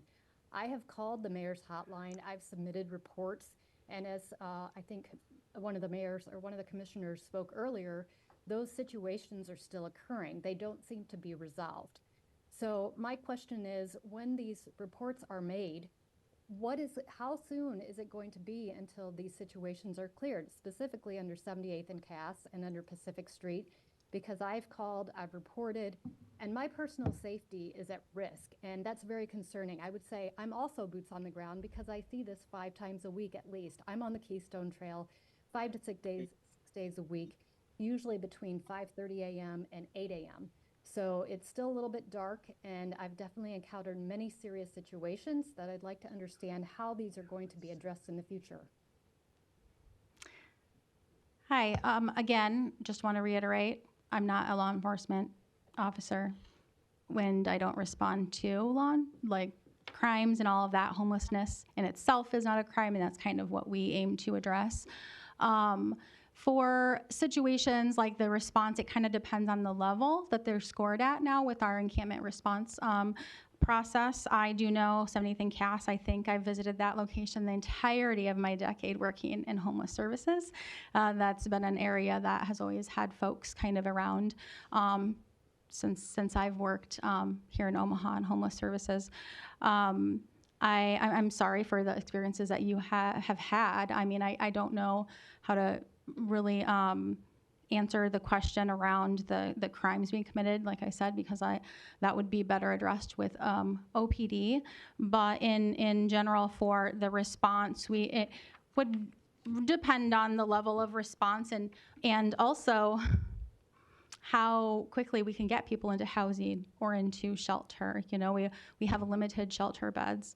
I've been hearing more and more lately that we have no availability of shelter beds, and that's a real concern. You know, we haven't even gotten to the cold months yet, and not having any shelter beds is a huge concern. So, I mean, how quickly we can actually end somebody's homelessness rather than just continuing to move them around the city is kind of dependent on how much longer we're going to all deal with this. We don't want people on the streets. We know that communities are much safer when everyone is inside, and that's what we want to do. Yeah, and I think from a threshold perspective and the CSC perspective, I think it's good to know a little bit of the numbers as well. So in 2019, the pit count found 49 people who were unsheltered on the street. By 2023, we're up to 205. Our newest report will be coming out. We're still working with HUD, and we'll get that out. But I'll tell you as well that those numbers have increased in 2024. So we're seeing just a trend where unsheltered homelessness continues to increase, and that's another reason why I kind of spoke earlier about our strategies right now as a community just need adaptation to be adapted towards some of these situations. We're lacking some of the answer. As far as I the gotta citizens, cut you off there. Sorry, Jason. Oh, sure. Time's up. I gotta go to Mr. Rich Hudson on Zoom. Yes, thank you. Hey, I appreciate the opportunity to jump on here and be able to share. I've had the pleasure of working with Tamara via emails and correspondence with Sheriff Hansen. As a business owner for the last 40 years down in the Millard area, approximately 134th and Q Street, we've had a continual problem with homelessness.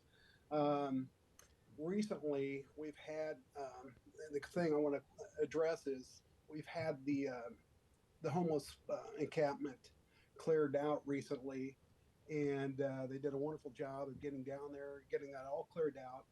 But within a matter of less than a week, it was right back to those persons were coming in. Family members are bringing couches, ladders, all types of tents and other living arrangements that they have built back up underneath the bridge. So are we spending our money wisely and not having any way to prevent them from coming back in? So we're clearing it out, but they're just coming right back in and building their housing. I have a great deal of empathy and compassion for this problem. As a father who has dealt with addictions and mental health, I have experienced the homeless situation and have gone and sought out a lot of help for that. But the one thing I know is that I have found to be true is the more that we make it difficult for that situation, the more a person becomes uncomfortable, and the more often they're uncomfortable, it can promote change, and that change can be, and in my experience, it did change from the uncomfortable situation, and it changed to seeking out programs to seek sobriety, seek mental health help, and now living a functioning life here in society. So are we spending our money wisely, and what are we doing to protect them from coming back underneath the bridges? Thank you. Thanks, Rich. I mean, in my opinion, we could be spending our money wiser, absolutely. I mean, the only way to prevent and end this from happening is to increase our housing availability for folks. That's the only way we're going to end that, is to have the housing available for people to be in. Not everyone that experiences homelessness, has mental health or addiction, but homelessness does make those things worse and make it harder for people. And we do recognize that, but at the end of the day, if they don't have somewhere to go, then this is going to happen continuously. And then, supportive services to keep them in their housing, and those prevention efforts is there. I think I answered all of that. Is there ways to, like my understanding for the Millard and the 134th and Q Street Bridge, there was supposed to have been no trespassing signs. So if they did return to those areas, they could be utilize the law enforcement to come down and do some arrest and bring them back out and re-clean up those areas. I mean, that didn't seem to be done. Yeah, I don't think that the NRD was interested in posting any signs like that. I think that I know the area you're talking about, and I know the city isn't interested in posting those kinds of signs. I think a sign being up isn't going to stop that from happening. It's just going to, allow us to utilize our criminal justice system for responding to homelessness more often than not, and just being leery of, again, spending money wisely. you know, when we're responding to this. I also do want to be clear that, you know, we know that homelessness, especially unsheltered homelessness, is life or death for people. And we see people die every year because of their unsheltered homelessness. And I mean, we want to get everyone into housing and the support that they need in order to gain that stability. Thank you. I do have to move to the next person. I will go to Miss Linda on Zoom. Hi, this is Linda Toomey from Sienna Francis House. I hope you can hear me.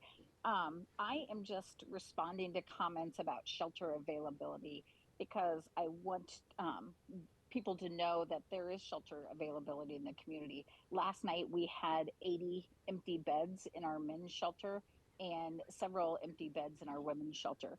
So I do think our community is seeing a crisis for the first time in terms of there's more people experiencing homelessness daily than there are shelter beds. But I want to assure everyone that there are shelter beds available. The shelter system is working on strategies to accommodate people in the winter and overflow. So I highly encourage people to continue to be referred to shelters, and shelters continue to problem solve to find the best opportunities for the needs that people have today for safe, warm accommodations to being homeless every day. Thanks, Linda. I want to apologize if I misinterpreted anything. Just we had been working with outreach and some other providers over the weekend and heard that there was folks that were turned away because there was no bed availability. I know these things change daily. I did reach out to Open Door Mission and their men's side that they were full. They were using overflow. But that's kind of the side that we had heard, so. Thank you. Other comments or questions from the chamber? Larry?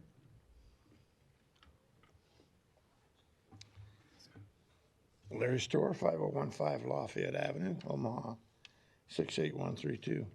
Thanks again, Mr. Kavanaugh, for opening it. And I'd like to defend these people here. I believe that a lot of the questions that are being asked to them need to be asked of the city administration and maybe the county. I'm not saying that the programs aren't successful, but obviously there's too much of it. And I'm from that area, Jim, that you mentioned. I drive it numerous times a day, observing it. I live at just north of the blighted area. 50th Avenue is the north boundary. But from the Walnut Creek District, which is about 49th and Hamilton, to about 48th and Hamilton, between Hamilton and Cumming, is an extremely bad area. It gets no attention. There are street vendors that unload their cars with stuff to sell on the corner. Convenient Mart here, Mega Saver there. Oh, street vendors all, and food trucks. You should drive that area, that whole area, from 48th to about 42nd, known for, not quite 42nd, the top of the hill by the Walnut Hill School, and around between Cumming and Hamilton, and take a look. There's a apartment building that I don't know was abandoned or something. The homeless people started breaking into it and destroying it. Then people started dumping all their trash. Well, finally, after quite a few months, the city or somebody saw that the pile was too big, so they went out and cleaned it up and took their sign away. But if you look at various houses in that, various houses have been broken into, and you'll see roofs that are being torn apart, windows broken out, and there's caution signs on them, but nothing ever happens. The north side of Saddle Creek, or Northwest Radio Highway, that was really bad. There was even a house that finally burned down. Drive that area right behind where the Islamic Center is and the telephone company building, and you'll see small houses that people are actually maybe starting to abandon them because they've been broken into next door, getting to be unlivable. Up the hill across Northwest Radio Highway, you'll see some of the same things. And then north of Hamilton and Northwest Radio, a little bit of that, but not so bad as between Cumming and Hamilton. It's starting to go up Saddle Creek Drive now. But part of this, I think, is the redevelopment plans apparently have targeted this area to let it run down so that they can redevelop it. I'm convinced of that. I've been listening to this stuff, I don't know for how many years now. And yeah, I may not be correct, but it's to their advantage and to the developers, the realtors, the construction companies, who sometimes they're all three mixed in one, to see that areas get run down so they can buy it at the lowest value,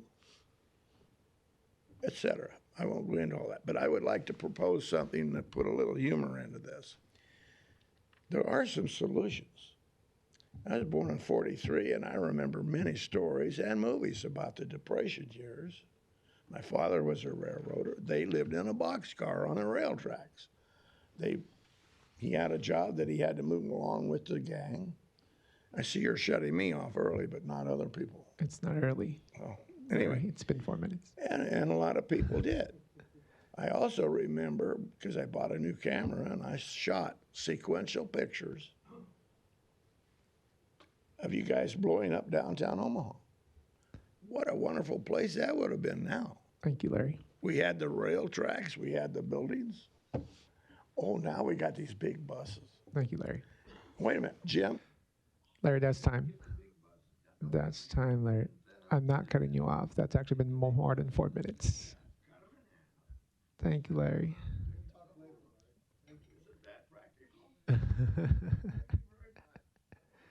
Thank you. All right. Other comments in the chamber from public or commissioners? Go ahead. Hello. My name is Melissa Neuenfeld. I live at 540 North 77th Circle in Omaha, Nebraska.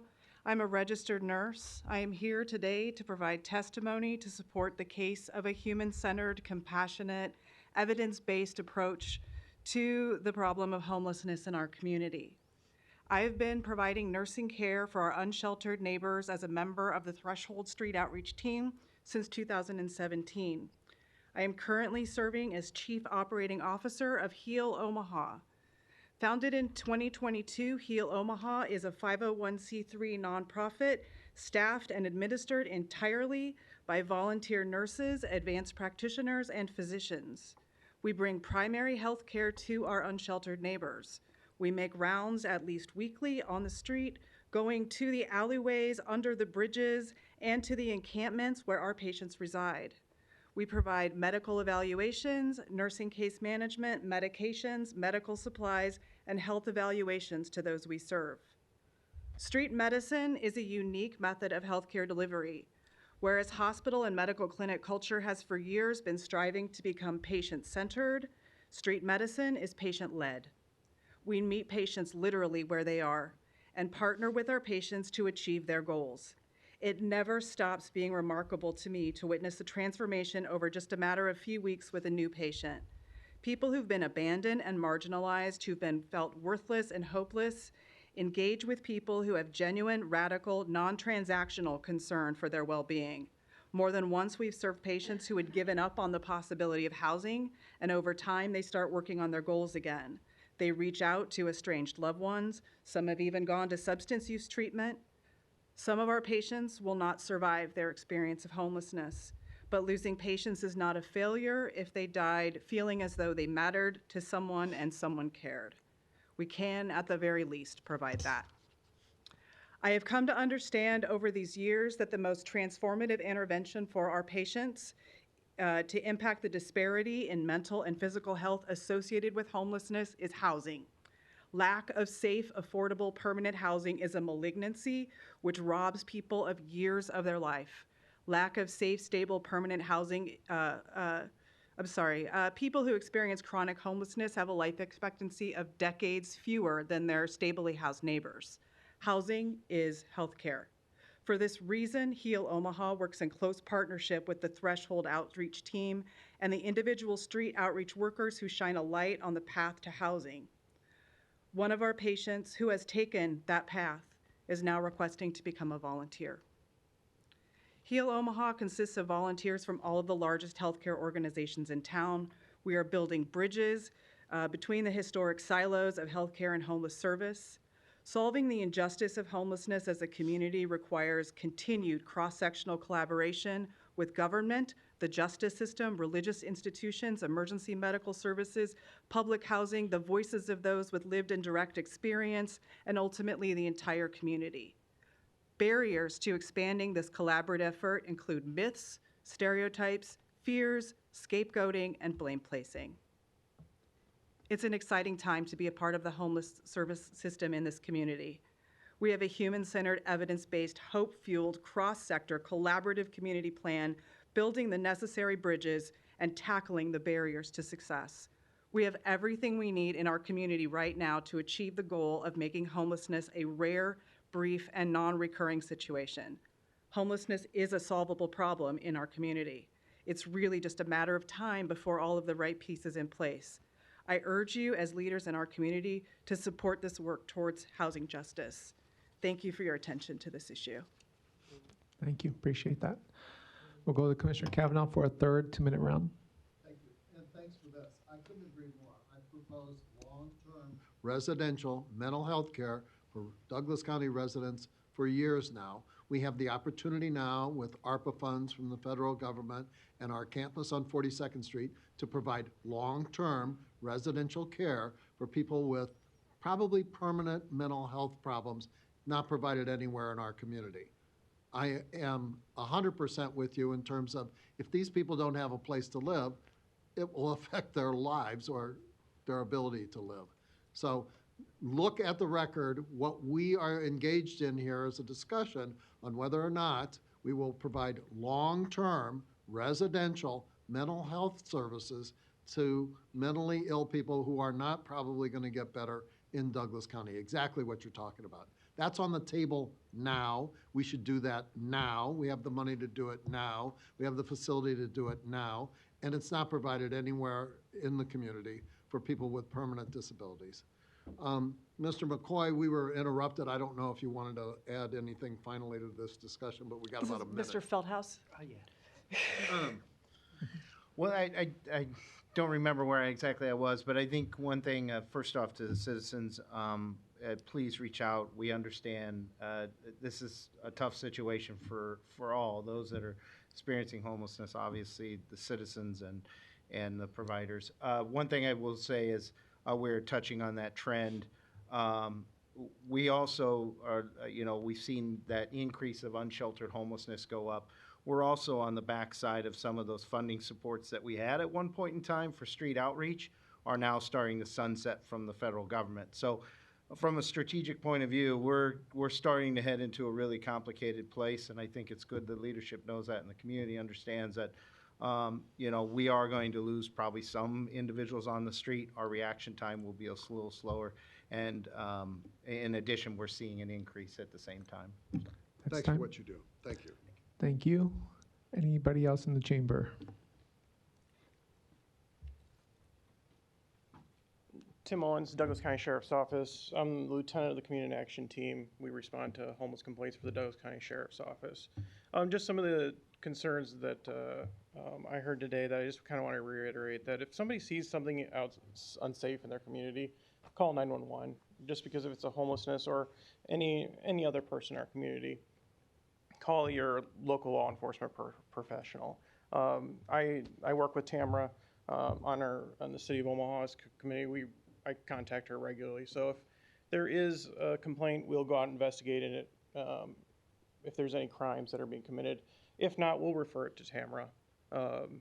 We've done that regularly, and we have no problem to doing that. But with some of the stuff that was being said, if they see a crime that's going on, make sure you contact your law enforcement professional. I don't want Tamara to go out into an unsafe environment. We could check that out and then make those referrals. So I just wanted to point that out to everyone. Thank you. Thank you. Did you want to? Thank you, Deputy Owens. I did want to also mention really quick that, like Deputy Owens had mentioned, he is representing the Douglas County Sheriff's Office on the mayor's task force to prevent and end homelessness, along with folks from various city departments and community partners, and all of those individuals had a hand in crafting our encampment response strategy, right? And we have the commitment from that task force to help pilot this and get it ongoing and participating in that effort as believing in that unified collaborative response. Thank you. We're going to go to Commissioner Borgerson. I just want to say, wow, the response for this is amazing, and thank you all for being here and all of your comments. Most of the time we know that this is, quote, a city issue. Unincorporated Douglas County may not see as big of an issue, but in unincorporated Douglas County, we do have issues of homelessness. And so I thought it was important for, again, you, Tamara, as the expert, to talk to us about what we are actually seeing and what the response is. A couple of things. Back when it was Match and I was on that board, we really ratcheted up our permanent supportive housing. Do we still have that big number of permanent supportive housing units, or obviously we're seeing that we could potentially use more? Where are we with that? Yeah, we still have all those that you would have been on with the board. We still have online. We've also increased some of our permanent supportive housing. Linda Toomey down at Sienna Francis brought on 50 units in tiny homes. Excellent project that was brought on. Increased some of that permanent supportive housing. We could always use more. I think permanent supportive housing is the right strategy in many cases. The issue is it just doesn't have a lot of turnover because people enter that housing program and stay in that housing program. We have revamped our coordinated entry work.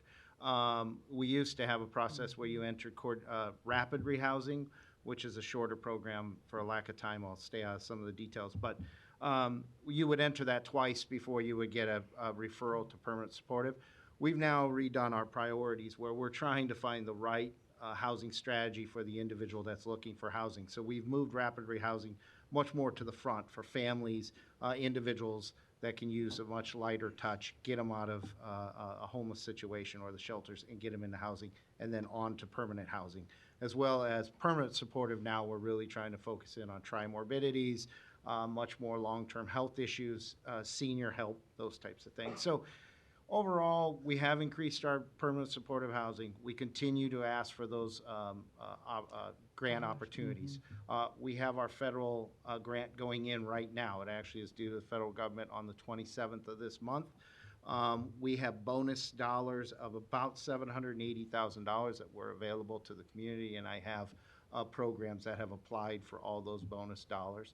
In addition, we have about another close to about $1 million for domestic violence bonus dollars, and quite a few of those dollars have been requested as well. So fingers crossed we'll turn that into the federal government and hopefully increase some of those resources. Another thing to consider when we're talking about solutions and working collaboratively as a community is to know that, the COC, they do this application every year and they bring more money in, maybe for new projects. Kind of depends. The scoring is very competitive, down to the point sometimes. And communities who do not actively ensure that their community is not criminalizing homelessness lose points in that competition. So that's something to remember. If we are moving forward policies that might criminalize homelessness, that could affect our overall funding as a community from HUD. Do we still have the homeless review team in place? Is that still utilized? Okay. And then lastly, there's an organization called Unite Us that is a for lack of a better, well, easy, I guess, to understand, is it's, sorry, my time. Just finish quickly, yeah. Okay, can I just go on, because I have. Oh, sure, second round, yep. So it is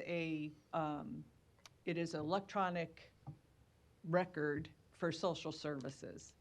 And that's one of the things that when you talk about a coordinated response, that back even when I was on the board, we saw that lack, and I think we still do, of that coordinated response because people move around. And so that may be something we want to engage in a conversation about that might be helpful. But in all of this, I think that one of the takeaways, I guess, is we know, and we have known, and we will continue to know, that housing is the solution. And it comes in many different forms. And so I just say I offer whatever assistance I can give you to move that initiative along, or that conversation along. Just having you here to explain the ins and the outs and having the experts here is, I think, really, really beneficial. But just know we're here because if they're not taken care of, ultimately, as you heard today, with 19% of our folks that are incarcerated are either homeless or near homeless, it's going to affect us in one way or another. And so we're here to help with any solution that there is possible that we can help with. Yeah, I appreciate that, Commissioner Borgensen, and know that, I kind of feel the same way. Any solution that we can be a part of, within the city and the mayor's office, we want to be collaborative. We want to be working with folks directly, one-on-one, and making sure that we know that it's a complex solution. There's going to be complex solutions, not going to meet the needs of everyone involved, but also having the reminder that, people who experience homelessness in Omaha are people who belong to our community, and they deserve our service as public servants just as much as anyone else. So, we have to have solutions that consider everyone. And lastly, I just want to commend HEAL. And I had, I have the email that you sent me, Tamara, with the article. That was a great article that I have to send to the commissioners, but it is about HEAL and their organization and what they've done for people with providing addressing their medical needs. And so I just want to say thank you, and thank you to everybody that does touch our homeless population, because again, it isn't one issue that causes someone to be homeless. There are multiple issues, and it isn't always a mental health or substance abuse issue. And that's a misnomer, and that's a fear-mongering, in my opinion, conversation that continues. That is not the reality. There are people who have come on hard times. There are people who, again, it could be medical, it could be gambling, it could be just a private, whatever the issue is. So there are a multitude of issues that cause someone to become homeless. But I just want to thank all of you who work with our homeless population. Thank you for what you do. Thank you for being here. Tamara, thank you for what you do, and we're here to help in any way we can. So thank you very much. Thank you. Any other comments in the chamber? If not, anybody else wanting to comment on this item? If not, Yes, this is Stacy Knable again. Can I speak for just a Stacy, second? I'm so sorry. It's one round per person, but Tamara gave her email and phone number earlier if you want to continue the dialogue with her. All right. Yeah, unfortunately, we do have to move on. Thank you so much for your presentation today and for being here today. Appreciate it. Okay, well, we did have another presentation, which we will still have. I'm going to bump up the public hearing on the license briefly because we have a couple friends who have been patiently waiting for us. So we're going to take that on first under 5A. I'm going to go ahead and open up the public hearing for item A, which is related to a public hearing for Class C license for 30 Hop Omaha LLC. at 114 North 145th Street, Omaha, Nebraska 68154, with manager application for Andrew Kiker. Hopefully I pronounced that all right. So public hearing is now open for this item. Is there any comments or questions from anybody? I think, Go ahead. it's okay. I think this would be south of Dodge, even though it says 115 North. I don't want to have citizens misunderstanding. You'll be, I think, a block and a half or thereabouts south of Dodge Street at 145th, if I'm correct. Yes. So that, Very good. that was answered. Thank you, Commissioner Morgan, and the applicant said yes, for the record. Commissioner Boyle?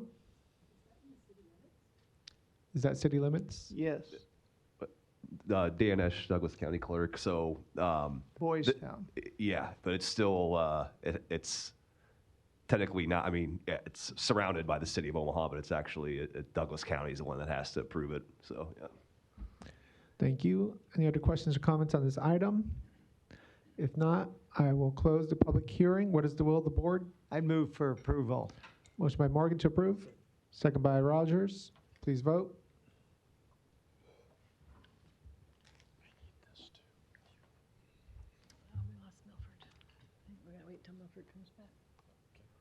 Motion passes 7-0. Thank you, and thanks for being here. Thanks for your patience. Much success. We will go back to presentations. Item B, Nebraska Memorial Forest proposal by Director Holm.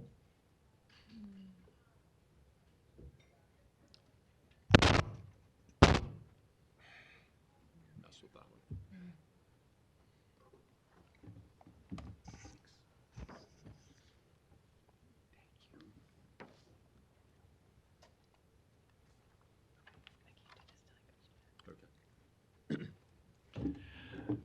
Thank you, Commissioners, and good morning. Kent Holm, Environmental Services Director.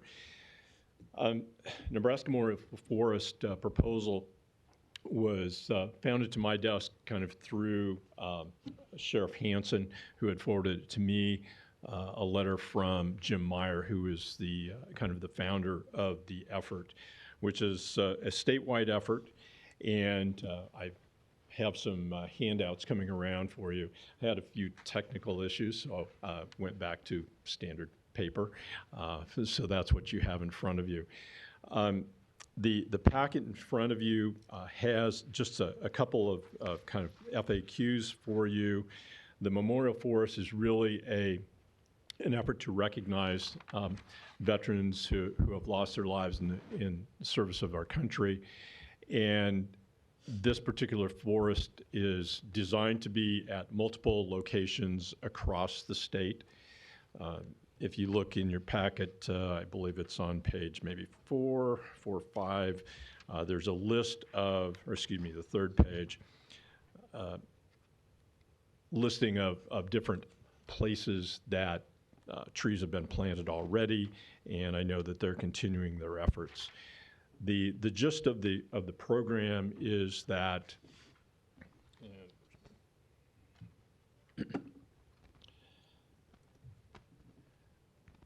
for the county's potential participation would be to plant 50 trees. They would provide a couple of years of maintenance for those trees and then provide some of the website and tree inventory database support. And basically what this is, if you look at page 4, there is a picture of a sign there. There would be one sign on the property which identifies who's sponsoring this particular tree site, and then there would be a QR code there. And there are not individual signs for the individual trees, but the QR code takes you to a website where all that information is there. There's a GPS coordinate for each tree. So a particular person that's assigned to a particular tree, the family member can find that based on that QR code and that information on the website. So the county's responsibility in this would be to provide the signage. And I don't think we could rule out potentially going after some grant or some other funds that, so it would not be county taxpayer dollars.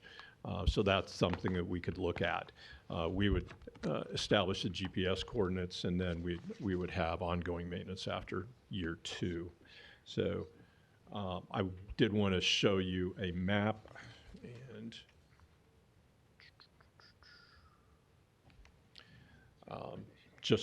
okay.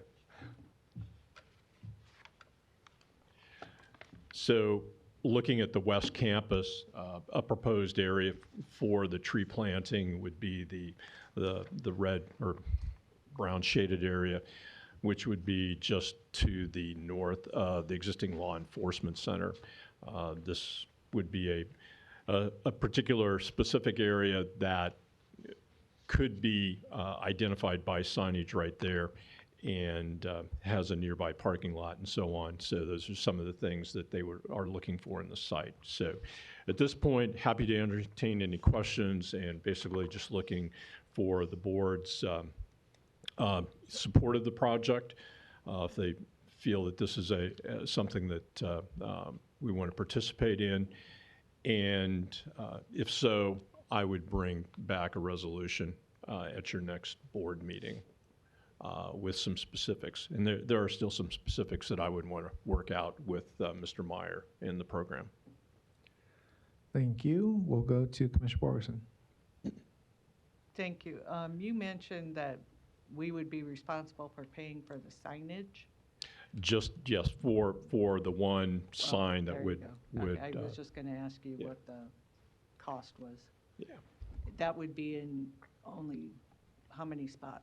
All those spots you have highlighted in the... Just, there would just be one sign. And then that sign has a QR code, which then goes to a website that identifies all of the coordinates for the various trees that are planted there. And that's the way the signage works. So just one sign, that would be the sign obligation for us.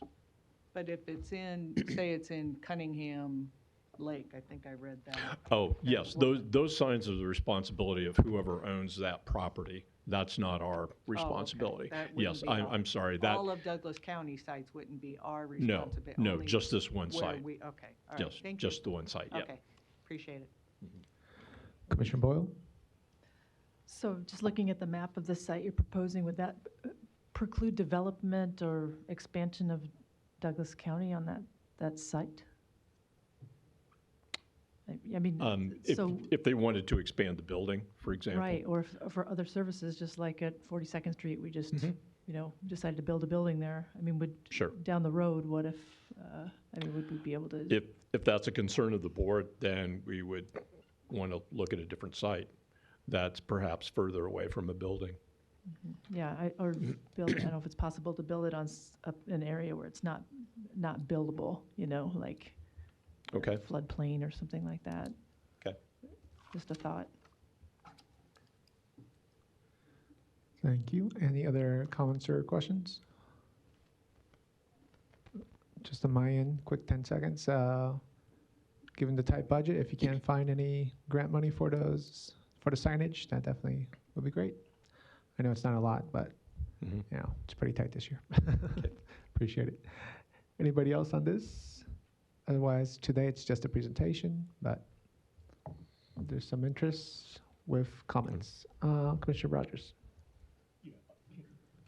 Are you able to get an assessment of what Commissioner Boyle just said? Because I'm thinking, if anything ever is built, it's going to be on the eastern part of that, other than right there. Can you just verify that to make sure? I mean, the site looks good. Can you verify that? I'll have a conversation with Jeff McGill. Okay. And I'll be able to report back on that. And commissioners, if there are any other questions that you have in the coming days, please let me know. If there's any questions over the materials that I forwarded, please let me know. Perfect. Otherwise, I'll come back with a resolution in some form. All right. Okay. Appreciate it, Kent. Thank you. Thank you. All right, that concludes our presentations. We already did public hearings, so we'll jump into committee discussion. Under finance, we have budget report as presented, as well as the fee report also as presented. Yes. One thing, Oh, on which item? the budget, Okay, go ahead. and Lori can add to what I was going to say. We have a budget meeting up in 903 at 1 PM today. We'll have John Ewing there and some others concerning a matter that of really great importance. And I'm not sure who all will be there concerning .com and so on. So I wanted to make that known to the other commissioners, what it's going to be a discussion of some serious dollars. Thank you. Yep, Finance Committee meeting, 1 PM upstairs, 903. Otherwise, we have under Human Resources, weekly personnel report from Civil Service also as presented. Today, we have one item in executive session under the category of litigation. Do I have a motion and second to go into exec session? Motion by Rogers. Second by, I think it was Friend. Second by Friend. Please vote.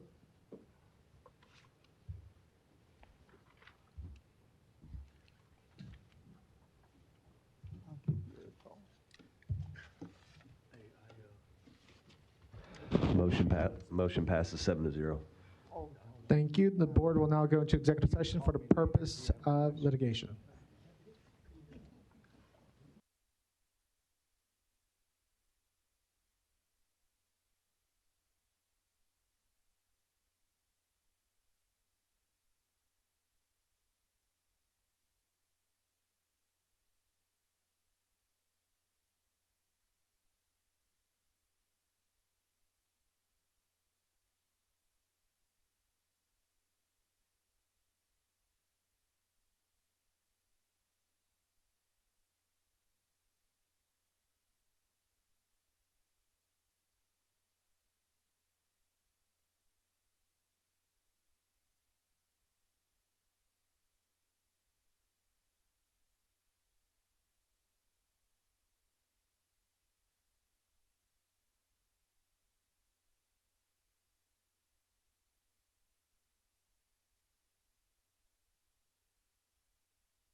Motion to reconvene and adjourn made by Commissioner Morgan outside the legislative chamber, second by Commissioner Boyle.